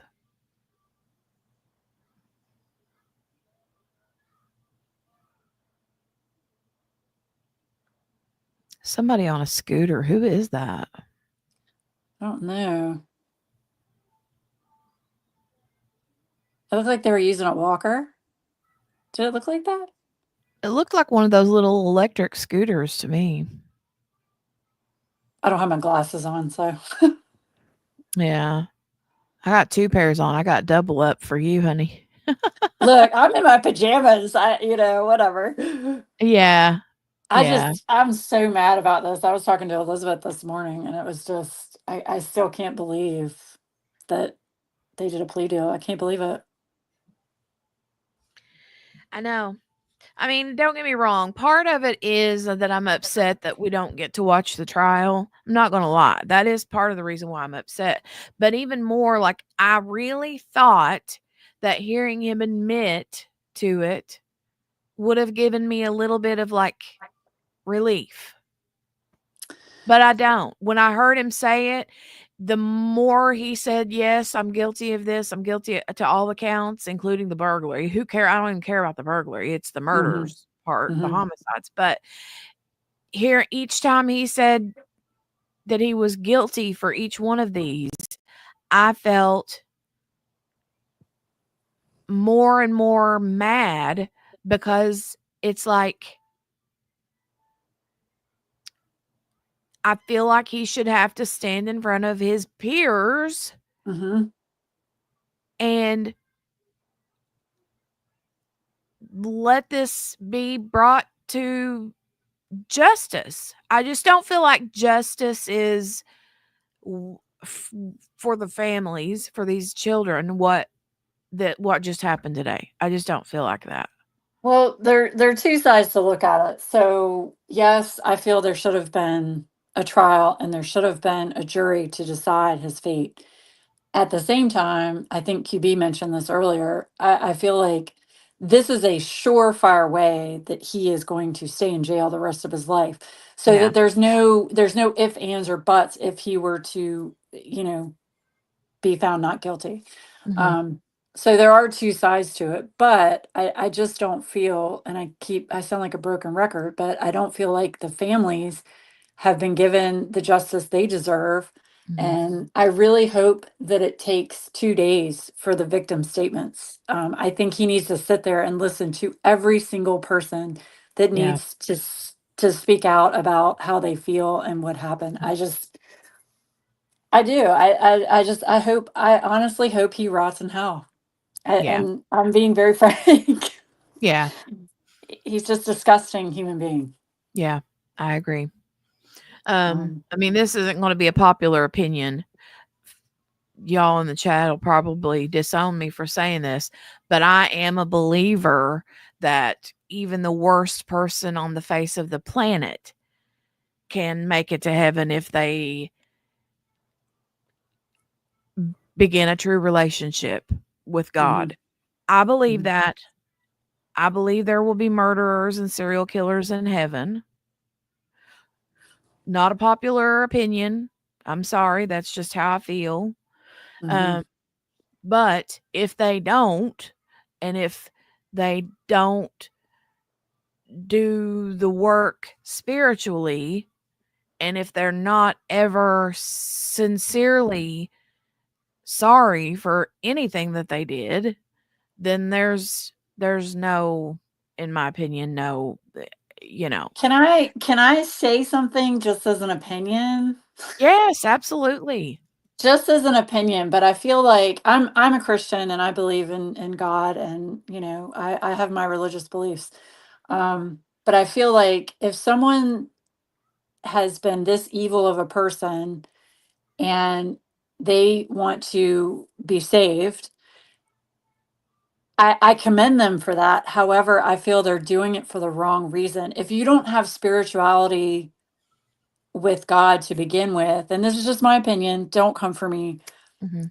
It's hard pressed for me to believe that you're really doing it for the right reasons and not just to try and save yourself Mm, from the wrongdoings that you've done. You know what I mm, mean? It's like mm. I feel like you need to have a relationship with a higher being or whatever you believe in prior to doing a wrong. Yeah. Um, it's I know religion is not a topic Mhm. that is easily discussed, so I don't want to get into it. It's But not. And, I completely see what you mean. I completely see what you're mhm, saying. yeah, And I won't agree or disagree with what you said, yeah, because just like, you know, we all have opinions on different things, not just hmm religion. We all have opinions on everything, even whether we like Mountain Dew or Coca-Cola. I mean, right, it doesn't mean one person is 100% right or wrong. That's the beauty of the world. And the older I get, the more I understand that kind of thing. right, right. Um, I don't, I just hope that, bottom line, I hope that the families can move on, hmm um, not forget their Xana, Ethan, Kaylee, or Maddie, but be able to move on with the rest of their lives the best way that they can. Yeah. Without the hatred and the anger, because Steve Gonsalves he's been waiting for this dude to be in front of the firing squad for 2 years now. hmm And in his mind, that's the only justice he's ever going to get. And now that's been ripped away from him, you know? Well, Um, I'm trying to take consolation in the fact that this sick, disgusting human being will not be out in the public where he can do this to anyone else and hurt mhm, anyone else. mhm. So if that's all we have to go with, then I mean that's what we have. Would I have preferred him to go in front of a firing squad? Absolutely, Yeah. absolutely. Mhm. Um, but I feel at least he's in jail and he's not going to get out, and I don't think it's going to be easy for him there. No, I don't either. And I don't know if I already mentioned this, but someone I saw in a comment the day that they went out with this, I think it was a Monday on the plea Mhm. agreement is when this came out. Um, that they hope that he got the same treatment that Jeffrey Dahmer got in prison. Mhm. And I'm like, that's what they call jailhouse justice, right? Yeah. Um, The fact that he had no emotion whatsoever, though, when he's answering these questions just Mhm. baffles me. Mhm. Baffles me. There's Yeah. no resentment. There's no, I feel regret. There's nothing. Mhm. Like, Yeah. what the hell? He's just cold-hearted. Cold. He's psycho. Mhm. Hmm. Yep, I believe that. Yeah. So Ugh. I had words. I knew QB has words too. Where is QB? Oh, they're going to make a statement. Yeah, I don't know if it's gonna be the families or if it's gonna be just the prosecution or Ann Taylor. Um, but Ann Taylor seemed to be pretty chipper. Did you notice that? Yeah. She was, like, even kinda like, the whole time. I'm like, Hmm. "Yeah." Yeah. Yeah. Gail said, "Stephen and I have this debate often," right? Gina said, "I believe that too. It seems like he has no soul, but I know he does." Well, I mean, everybody has a soul, but what color is that soul, you know? And what do you do with that soul? Mhm. How do you treat that soul? Gail said, "I don't see the victim's statements making any impact on him. His soul is bankrupt, but maybe it will help others." Oh Yeah, yeah, I it think that just no. Yeah. Yeah. speaking it out will be healing for the families and friends of the victims. Yeah. Um, and, Yeah. It won't affect him at all. He's not mhm. gonna be swayed one way or the other from what they say. No, and I don't even think I think 9 times out of 10 when they do the victim impact statements, even when that person at the microphone is looking and speaking directly at the defendant, the Hmm. accused, it's just going in one ear and out the other. It's just washing right over them. They're not paying any mention of it. Right. Right. I Well, think I his know, is soul is QB like still here? oh, Because I knew she had words. yeah, I don't know. QB, are you still here, ma'am? I don't know. I haven't seen her in chat for a bit. But Mickey anyway. Joe, my sister. This is my sister. Did you know that, Laura? Mickey Joe's my sister. No. Yeah, she's my sister. She said Well, Paul hey, became a sister. disciple and was chosen by Jesus, and Paul murdered Christians. Jesus can save anyone, but my prayers are with the families, and Jesus can take care of old Brian K. Right? Old Hmm. Brian K. Well, whether he gets his on this side of heaven or hell, if he don't get it on this side of heaven or hell, he'll get it on that side of heaven or hell. One way or the other, he's gonna get his. At So, least he got caught. yeah, right? Like Morgana said, thank God he left that piece of evidence behind. And Yeah. Brenda and there was someone else in the chat that was talking I think it was Brenda and who else was it? Was talking about the DNA from the dad. So what Hmm. happened there was they had taken DNA from the parents' um, trash, Hmm.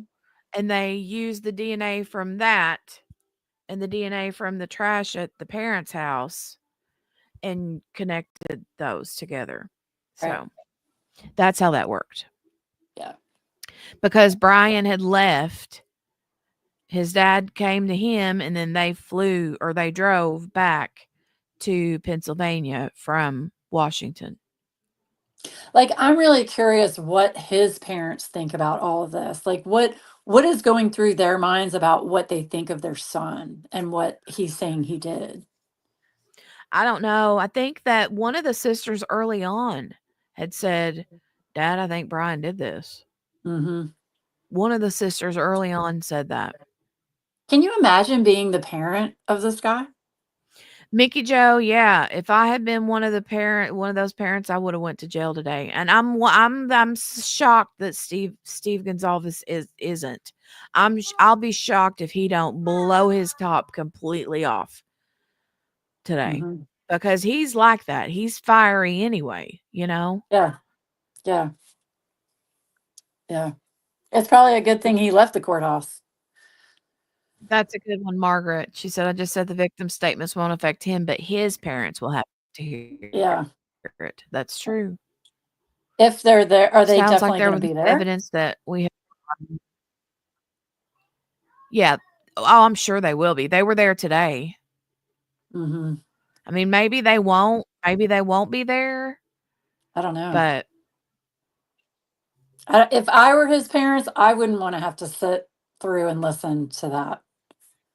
I wouldn't either. But I wouldn't have wanted to have had to sit through and listen to it today either, you know? True. What? What? That's my paper. You can't have that. It's got my doctor's appointment on it. All right, Mary Lou. I'll get those videos made and sent out to you, honey.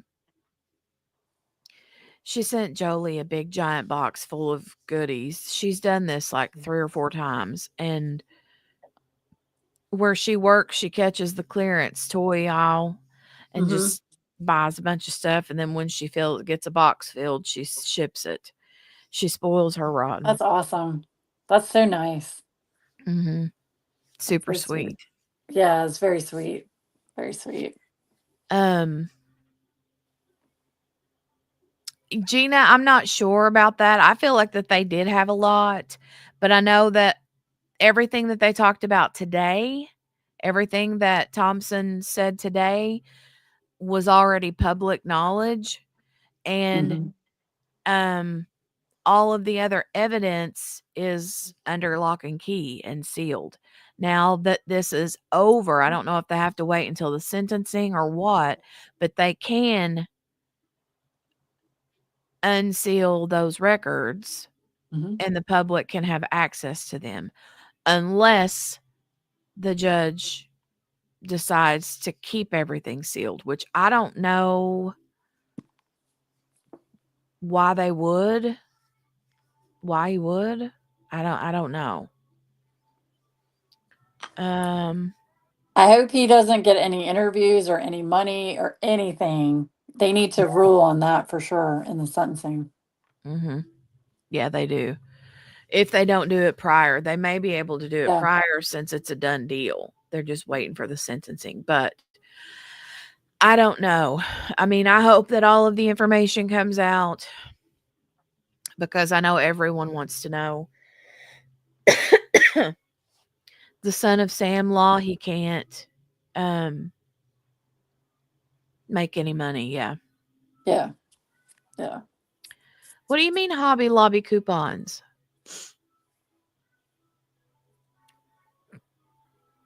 Um Unless you mean you got stuff from Hobby Lobby for her that you use coupons with. She cracks me up. Mm. Um, but yeah, I'm just blown away. I'm sick. I feel a little better now, but whenever he was reading saying the guilty, guilty, guilty, I was just sick. I got like nauseous, man. Yeah. Yeah. Yeah. Just was not expecting any of that. So, Yeah, sentencing is set for July 23rd. I wrote it down on my calendar, 9 a.m. Mountain, which is 11 a.m. Eastern. So yep. that's on a Wednesday. That's 3 weeks from today. So we'll be here. Yep. We'll be watching that. Yeah. If it's a 2-day deal, we'll be watching it for 2 days. And I'm like you, Laura. I hope that the families and friends take the full 2 days because they deserve it. And look at how many people are going to want to speak. You've got moms and dads, you've Mhm. got siblings, you've got girlfriends, boyfriends. Well, I mean, Ethan and Xana are both gone. They were boyfriend and girlfriend, but you've got, and then let's not forget, July 11th is when the prime Yep. Amazon Prime series starts is July 11th. I want to write that down too. I won't forget that date, but I still want to write it down. That's a week from Friday. So 4th of July is Friday, and then the following Friday is when Idaho 4. Idaho 4 Amazon Prime series. Yeah, that'll be interesting to watch. Yeah, definitely. Yeah. I think I heard somebody's voice. I wonder if somebody's standing at the mic. I don't know. I'm going to pop out. I just wanted to give my 2 cents, but I appreciate you letting me come on here and vent. You're welcome. I've been following this case from the beginning, and I'm just so upset. I knew you needed to blow off some steam. And I appreciate you for that. I need a punching bag stat. Yes, I did. So thank I'm you for letting wondering me if today. I'm wondering if today is an okay day to day drink. You know what? If I wasn't on medication, sure. Yeah. The Ada County Courthouse in Boise, Idaho, Okay, and this I'm is gonna where pop Bryan out. Kohberger All right, love and you, honey. spectacular Love you fashion too. just Thanks. entered Bye. pleas of guilty to the murders of Maddie Mogen, Kaylee Gonsalves, Ethan Chapin, and Xana Kernodle. I was sitting right there with a bird's eye view of Bryan Kohberger as he entered those guilty pleas. He sat stoically, looking straight at Prosecutor Bill Thompson as he read the statement of facts in this case. And I think we can unpack a little bit of why possibly now the prosecution agreed to this this plea deal. I'm taking some kind of nuggets from what he read and piecing together why possibly he agreed to this. I want to let you know that we were set up over here possibly for a press conference. That non-dissemination order, the gag order in this case, remains in place. That means the state and the defense, the attorneys on both sides, and the law enforcement officers involved in this case cannot distribute any information. They can't make any public statements until after sentencing. The families, however, are not covered by that order. So they may be coming out and may choose to make a statement. They may not. As you know, they've been very particular about who they speak to. Some of them have documentary deals right now and aren't really making a lot of statements. However, if we do see them come out and possibly decide to say something, we will break down and get over there. I want to bring our guests in very quickly, though, to talk about this and unpack this a little bit. Mark Weaver is a special prosecutor in Ohio, and he has prosecuted death penalty cases. Also, Colin Schmidt is a retired FBI agent. I'll start with you, Mark. Your thoughts on what we heard today and Bryan Kohberger approaching the defense or approaching the state and saying, I want to plead guilty, please take the death penalty off the table, and the state agreeing to it. Yeah, you and I on the air, I don't know, 2 weeks ago, I predicted this is likely to happen. We heard more of the evidence today. It's a circumstantial case, but a very strong circumstantial case. He could see this was coming. The victims now know a little bit more about what happened. It would have been better if he had said it from his own mouth. Perhaps he'll say that at sentencing. They need that closure. But there were people on the internet who said he didn't do it. Well, most of us knew he did, and now we know for sure he did. What I thought was interesting were some of the things that Bill Thompson said, and I'll let you go right after we talk about this. But he said, we had evidence that his phone was connecting to that tower that covered the King Road neighborhood and the residents, but we didn't have evidence connecting him directly to the 1122 King Road house and the victims inside. And I hear things like that, and it makes me think, if they were wondering on the prosecution side, could this potentially create a little bit of doubt in the minds of some jurors, even though we have the DNA on the knife sheath, even though that is really good circumstantial evidence, we still don't have that connection to the people inside the King Road house and the house specifically. We just have him in the general vicinity, and it's a densely populated area. Could that be one of the reasons why they agreed to this? Yeah, that's a fair theory. Prosecutors would like to get a conviction and get closure. One juror during the guilt phase is enough to hang the trial and send it back to square one. And one juror at the penalty phase is enough to guarantee that it's going to be life in prison. And one juror might be that person hung up on, well, you didn't connect every dot all the way back to him. And so prosecutors would prefer to get some closure. I think that's why. We now know that perhaps they were worried that one or two jurors, not a full jury, would think that that's reasonable doubt, but one or two would be enough to hang the case. Or it might be enough to get a conviction and get the same result, possibly life without parole and not a death sentence. So you might go through the pain of a trial and the expense of a trial and get the same result. And maybe that was part of the calculus here. We'll find out hopefully soon. Mark Weaver, I know you have to hop off of here. Thank you so much for joining me. We are taking your questions, so please drop them in our YouTube chat, and Colin and I will get to as many of them as we can. So Colin, I want to get your thoughts on what we heard today. Bryan Kohberger, after all of this time, asserting his innocence, suddenly changing his plea. This could have been going on in the background for a long time. He could have been discussing this with his lawyers for a long time. You know, they could have said to him, Bryan, we're going to try this. We're going to try that. We're going to ask them to strike the death penalty. The cards are stacked against you, but this is what we're going to do. This is the next motion we're filing. And when everything failed, when all of their motions were denied, maybe he just came to the realization, and they had this meeting with him, and they said, you know what, we're at the end of the road, and this is it. Well, I think they had their own calculus in terms of how much they could put reasonable doubt in front of a jury. Your other guess was spot on. It can be a tall case or a big case to prove when you have all circumstantial evidence, and then for them to have to put on cell phone for forensics, it can be completely very, very complicated for a jury to understand, and to be able to have to link those dots as far as a cell phone to the house.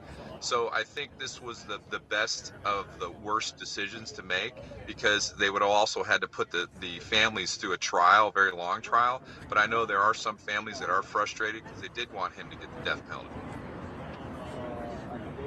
And the death penalty, getting it is not a given. It really isn't. You can seek it. It doesn't mean that you're going to get it if there is a conviction. We've seen plenty of cases where the death penalty was sought by prosecutors, and it seemed like it might be a given, or this is a death penalty case, and then the jurors went the other way, and it only takes one juror to say, I can't vote for death, and then you get life without parole.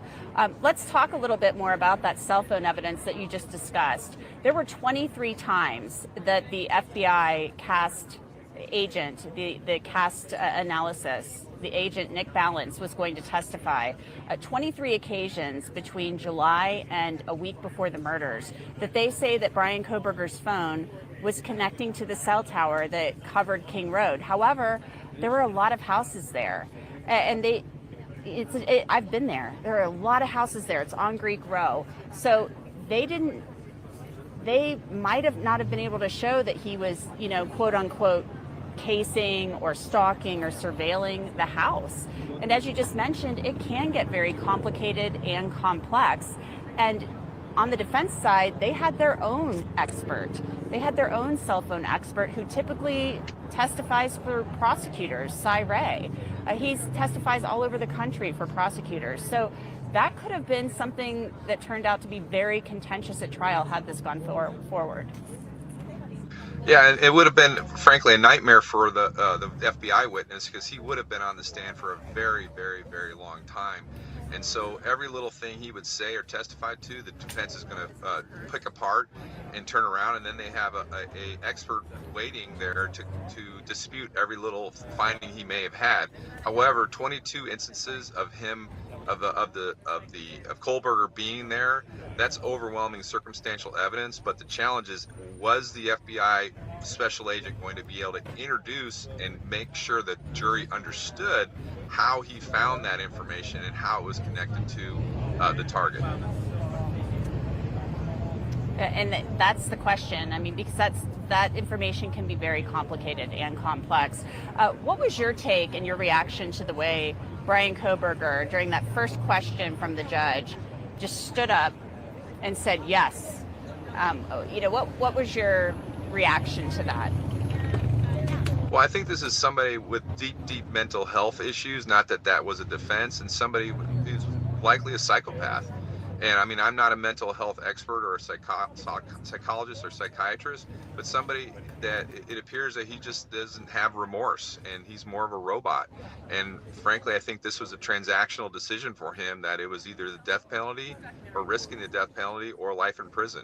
So my heart goes out to the victims. This was a senseless, horrible crime, and they got the right guy.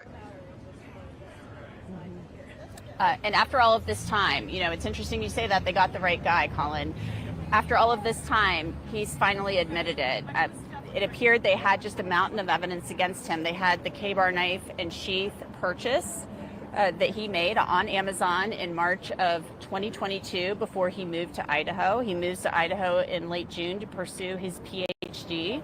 And then in July, he starts kind of, it sounds like, hanging out in that general vicinity around Greek Row, where the King Road home was located. So it sounds like they think he had a plan. They did point out, though, that they don't know if he went in there intending to kill all 4 victims. And that's kind of been something that I've thought in covering this case, that possibly he went in there to target one person and that things spiraled out of control. So I found it interesting that the prosecutor brought that up, that they don't know if all 4 victims were part of his so-called plan. But they also said that he kind of studied this and he knew how to keep from contaminating a crime scene as well. What were your thoughts on those 2 items? Well, the first point that I'd like to make is just the level of violence that he did to these in this crime scene is indicative of not only planning, but did he have a period or several events that led to this? And frankly, is there other victims out there? Are there other people he may have done this to? And so that'll definitely be part of the post investigation, is if he will cooperate to see if he is truly a serial killer and there's something in some other victims out there that they're not aware of. And then the fact that, like you said, he was operating in a method that he was trying to hide his tracks and trying to to throw off the scent, so to speak. But per usual, the phones always get you, and he had the phone with him, and I think that's really was the what broke the case. And then, of course, obviously the DNA that was on the sheath of the K-bar knife.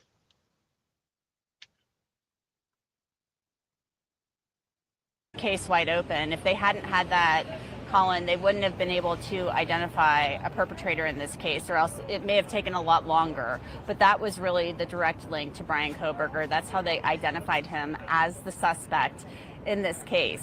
I mean, there was no other forensic evidence linking him to the case. They said they went into his apartment, they went into his office. They said Spartan would be kind of a kind description of both of those locations. There was nothing of evidentiary value there. And when they seized his car, they took it apart and they said it had been meticulously cleaned. His attorneys tried to say that that was because of his obsessive compulsive disorder. But law enforcement's saying, no, he cleaned that to ensure that there wasn't one speck of evidence behind. So there have been some interesting issues raised in this case. For sure. So we're going to have a sentencing hearing on July 23rd. It will likely last all day. The prosecutor in this case, Bill Thompson, said that he wants to ensure that all of the victims can speak, and there are people with varying perspectives in this case. Oh, pardon me. Excuse me. I had a little sneeze there. I apologize. I want to get to your questions now. Let's start taking some of your questions. But that sentencing will take place on July 23rd. The victims will be allowed to speak. Bryan Kohberger will be allowed to address the court if he so chooses, and his family will be allowed to speak. I want to say that his mother, Marianne, and his father, Michael, were both in court, and his father often put his arm around his mother to console her, because this, had to be incredibly difficult for them to hear and to listen to their son, their only son, their youngest child, sitting there and admitting to a heinous crime. Nobody raises their children to do something like this. So they were very quiet and very solemn throughout this proceeding. But let's get to some questions, Colin, if you will. This one comes from Detective Mad Chen. Is BK in solitary? Will he move to Gen Pop And will he move to prisons? I know right now he's being kept separated from other inmates at the Ada County Jail, but what happens, do you think, Colin, when he is eventually moved to an Idaho State prison? Do you think he'll stay in general population, or will he be moved to a prison? Well, the prison system in Idaho has a responsibility to keep all the prisoners safe, and somebody like him that is so infamous, I think they'd be very careful about putting him in general population because of what happened to Jeffrey Dahmer as soon as he went in, or shortly after he went into general population. He was Oh, killed they by brought up Jeffrey another Dahmer. inmate who wanted some notoriety for killing Jeffrey Dahmer. So I think it's unlikely that he'll go into general population for some time because, frankly, the prison system doesn't want to be responsible or show that they did do everything they could to keep him safe.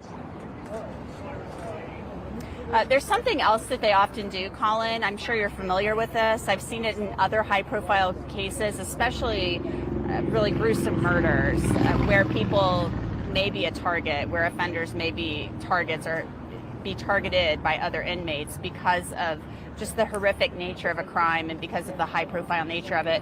A lot of times, the State Department of Corrections will determine that this person's just a risk and we can't keep them safe here. So sometimes they'll move them to a prison out of state just to kind of move them out, to get them away from people who may want to take some type of vigilante justice. So that happens as well.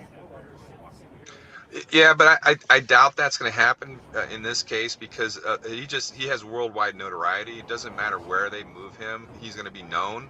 And I think Idaho is going to do everything they can to take responsibility for his care, for most likely for the rest of his life. And he's a young man, so they're going to have to deal with him for 40, 50, 60 years in some way. And the Department of Corrections there, I'm sure, has already had a plan. They're already aware they're going to put him and how they're going to keep him safe. And definitely they're not going to do anything that would bring any notoriety to the Department of Corrections for not doing everything or not mitigating the risk of having him in custody. Our next, I want to say we have a poll up now too. We have a poll up. Why do you think Kohberger took a plea? So vote in our poll, and we'll update you on the results very shortly now. Our next question is from Chris Buono. Do you think Kohberger is delighting about being the known killer now? What are your thoughts on that, Colin? Do you think he's enjoying the notoriety? He doesn't come into court and look at the cameras or smile at the cameras. We don't see that from him like we had maybe with a Ted Bundy, who really seemed to delight and enjoy the limelight. But do you think this is somebody, he seems more introverted, more quiet and reserved. Do you believe he's somebody who maybe is enjoying this level of notoriety and being, on television, on social media, that type of thing? Well, obviously we're all speculating on that as well because we don't know. We can't take a step into his mind, or I don't know what conversations law enforcement has had with him. Other serial killers have they killed for notoriety, and when I say serial killer or somebody who's killed multiple people. So I think this is going to take on a life of its own once he gets into prison. He's going to get interviewed by some media, and then only time will tell how he interacts with the media interacting with him, whether he's starting to enjoy it. But right now, I really can't tell whether he's enjoying it or not. I think he's probably still, there's some sense of relief that it's over for him as far as the trial, and he knows what his consequence is going to be. But I think it will lead to many podcasts, many documentaries, and many opportunities for the media to come to him and try to interview him to get his state of mind. And that's probably already happened. I've mentioned that there are already documentaries that have been made about this case. One is premiering on Amazon Prime next week, I believe, or within the next week. There's one in the works, I believe, with Netflix. There's one I'm in that's going to be on Peacock very soon. So that we think that might be dropping this week now. It was supposed to drop later on. So there are a lot of people who are still going to be making documentaries and films. There are a lot of them that will come out still after this wave. So I'm sure that a lot of people have reached out to him, his lawyers, and his family already to try to write books, documentaries, you name it. Let's talk now about a question from Teresa Phillips. And Colin, I know you're not an attorney, but you were an FBI agent and you've dealt with plenty of prosecutors and defense attorneys in your time. And I can kind of answer this too, but how was it okay ethically for Ann Taylor to accuse 4 innocent people of the murder when she knew that BK was guilty? And this goes to the alternate suspect information that she submitted to the court. She submitted 4 alternate suspects to the court that she wanted to be allowed to present at trial. So, Colin, your thoughts on that? Well, I make 2 points. One, addressing the last point. Hopefully, there's a son of Sam law in Idaho, or the prosecution has made that part of the agreement that he can't profit off of this. So, if there is any documentaries or anything, any of that money that is made goes to the victim families. And then, secondly, in terms of his defense putting on alternative people, it is not an ethical issue. His defense attorney has a duty to put a reasonable defense on. Now, obviously, if law firm of James Vernon and Weeks, accusing people who in didn't Coeur do d'Alene, it or defaming people, well, then there's I'm a victim's rights attorney. The defense is going to have to deal For the with. past 2 years, I've had the privilege. Her job is to put a defense on for her client. In this criminal case for Karen Laramie and Scott Laramie. Okay, here we go. The loving mother and stepfather of Maddie Mogan. I will be reading a statement of gratitude today from the Laramies. 962 days ago, we lost our Maddie, our kind, loving, vivacious, and caring daughter full of purpose and promise. We are grateful for the gift of her life, and we have grieved the loss of that life during each of these 962 days. We love you, Maddie, and we miss you. We are grateful for the gift of the young, vivacious, promising lives of Kaylee, Xana, and Ethan. And we deeply, deeply mourn their senseless loss. We remain in solidarity with their families and friends, and we continue to shower them with our prayers and support. We are grateful for their prayers, love, and support that they have given us. They have helped us and sustained us during our darkest times. We are grateful to the prosecutor, Bill Thompson, and his dedicated and caring team, including victim coordinators, Kim and Stacy, who have helped to guide us through the sometimes confusing and disorienting legal process. Thank you for all your dedicated, diligent, and tireless commitment to justice and the successful outcome reached today. We support the plea agreement 100%. While we know there are some who do not support it, we ask that they respect our belief that this is the best outcome possible for the victims, their families, and the state of Idaho. We extend our deep gratitude to the many law enforcement officers and staff who worked tirelessly to obtain the critical evidence that brought justice today, including the Moscow Police Department, the FBI, the Idaho State Patrol, and the Lehigh County Sheriff's Department. We are deeply grateful to Judge Hippler and Judge John Judge before him. We thank you for your diligence, thoughtfulness, and judicial guidance. We appreciate the difficult work you have done to balance the rights of all involved and to uphold the rule of law. You have had our prayers and support throughout this case. We send our love and gratitude to the many family and friends who have supported us, cared for us, and helped us to heal our open emotional wounds. To the good people of North Idaho, who have showered us with kindness and support, we thank you.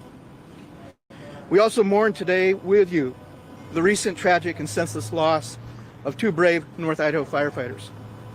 We extend our prayers and support to their families. You are not alone. We understand your pain. For all parents who have endured the loss of a child, we know recovery is a long and at times an almost unbearable journey. But you are not alone. And there is hope, and there is healing.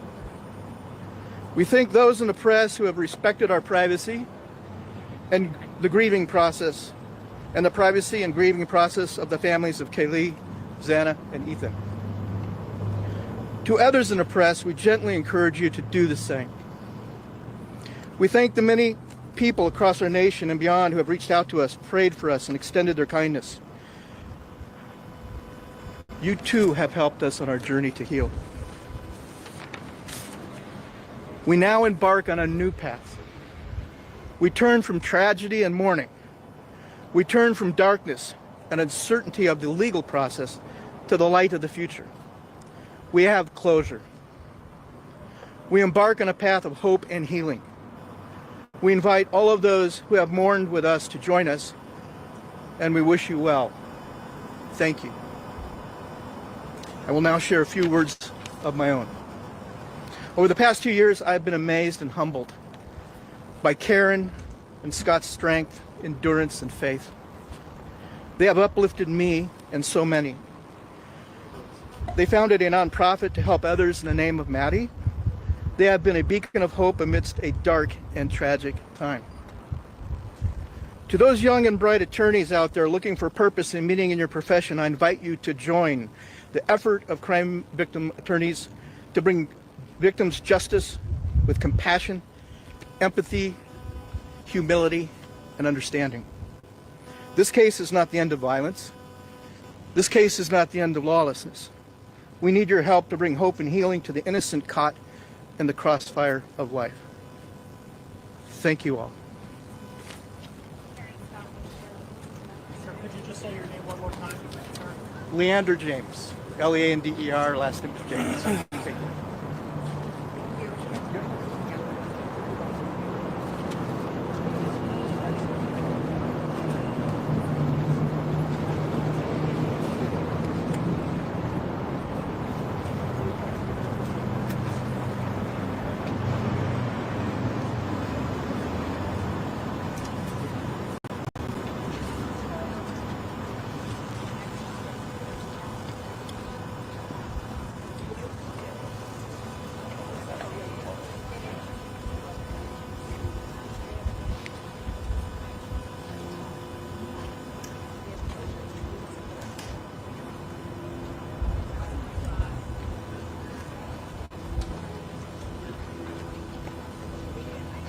So sad.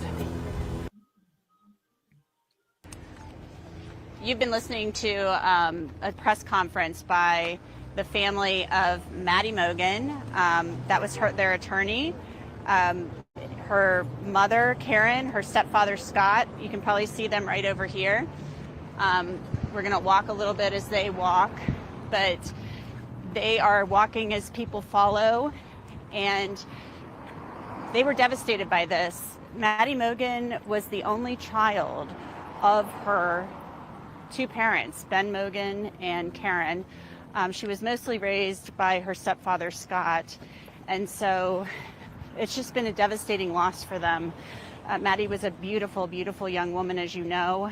And Bryan Kohberger, as we heard today and suspected, went straight to her bedroom that morning on November 13th, 2022, and took her life.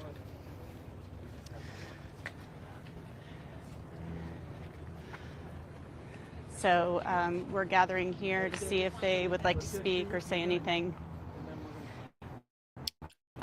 We're standing here to see if they would like to speak or say anything more. We'll wait here for a moment, but I think they're probably getting ready to leave and probably don't wish to speak. Karen Laramie has been very, very quiet throughout this whole process and has declined to speak throughout. So we know she's going to be appearing in the Amazon Prime documentary that's coming out. She has not wanted to grant interviews throughout any of this, but we will be seeing her in that program. So she's continuing to walk to her car, make her way home. We know she'll be here for the sentencing on July 23rd. Well, it appears actually that they're going back into the courthouse at this point in time.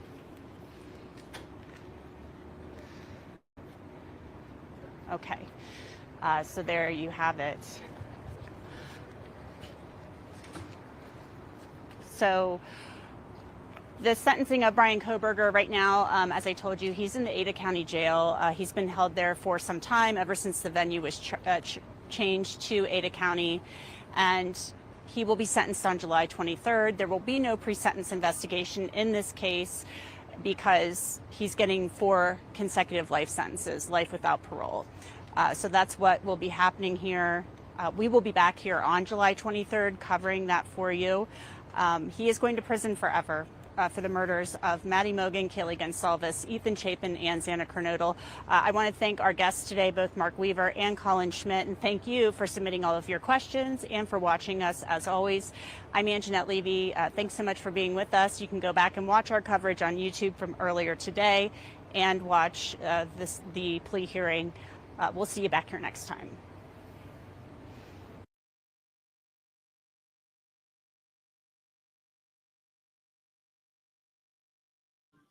So are they going to cut the feed? Are they not going to have any presser at all?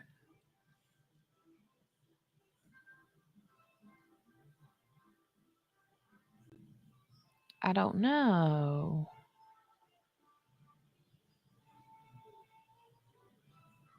Let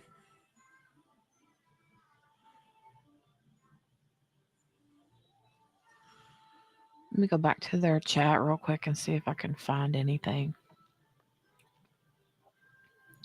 But me too, Margaret. I really feel like Maddie was his target.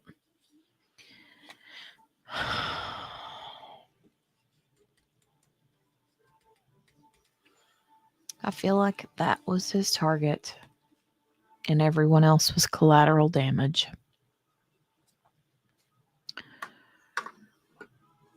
Bum, bum, bum.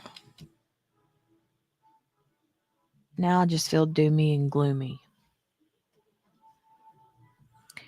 Doomy and gloomy. That's how I feel.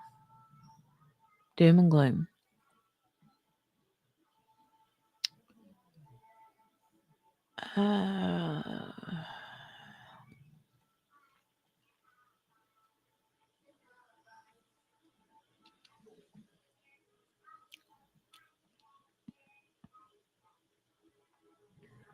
I'm looking.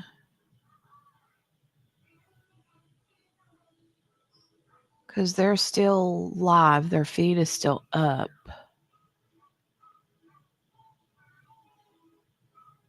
I just don't know if they're going to do a press conference or not. Nope, guess not. They ended it. All right. Well, folks, I guess that's it. I guess that is it. So, I'm going to scooch on out of here too. I'm just blah, blah, blah, and sad. So, husband will be home soon. He called me just a minute ago to see what we needed from the store. So, I'm going to run in there and do a quick look through the refrigerator and make sure I didn't forget to tell him anything. So,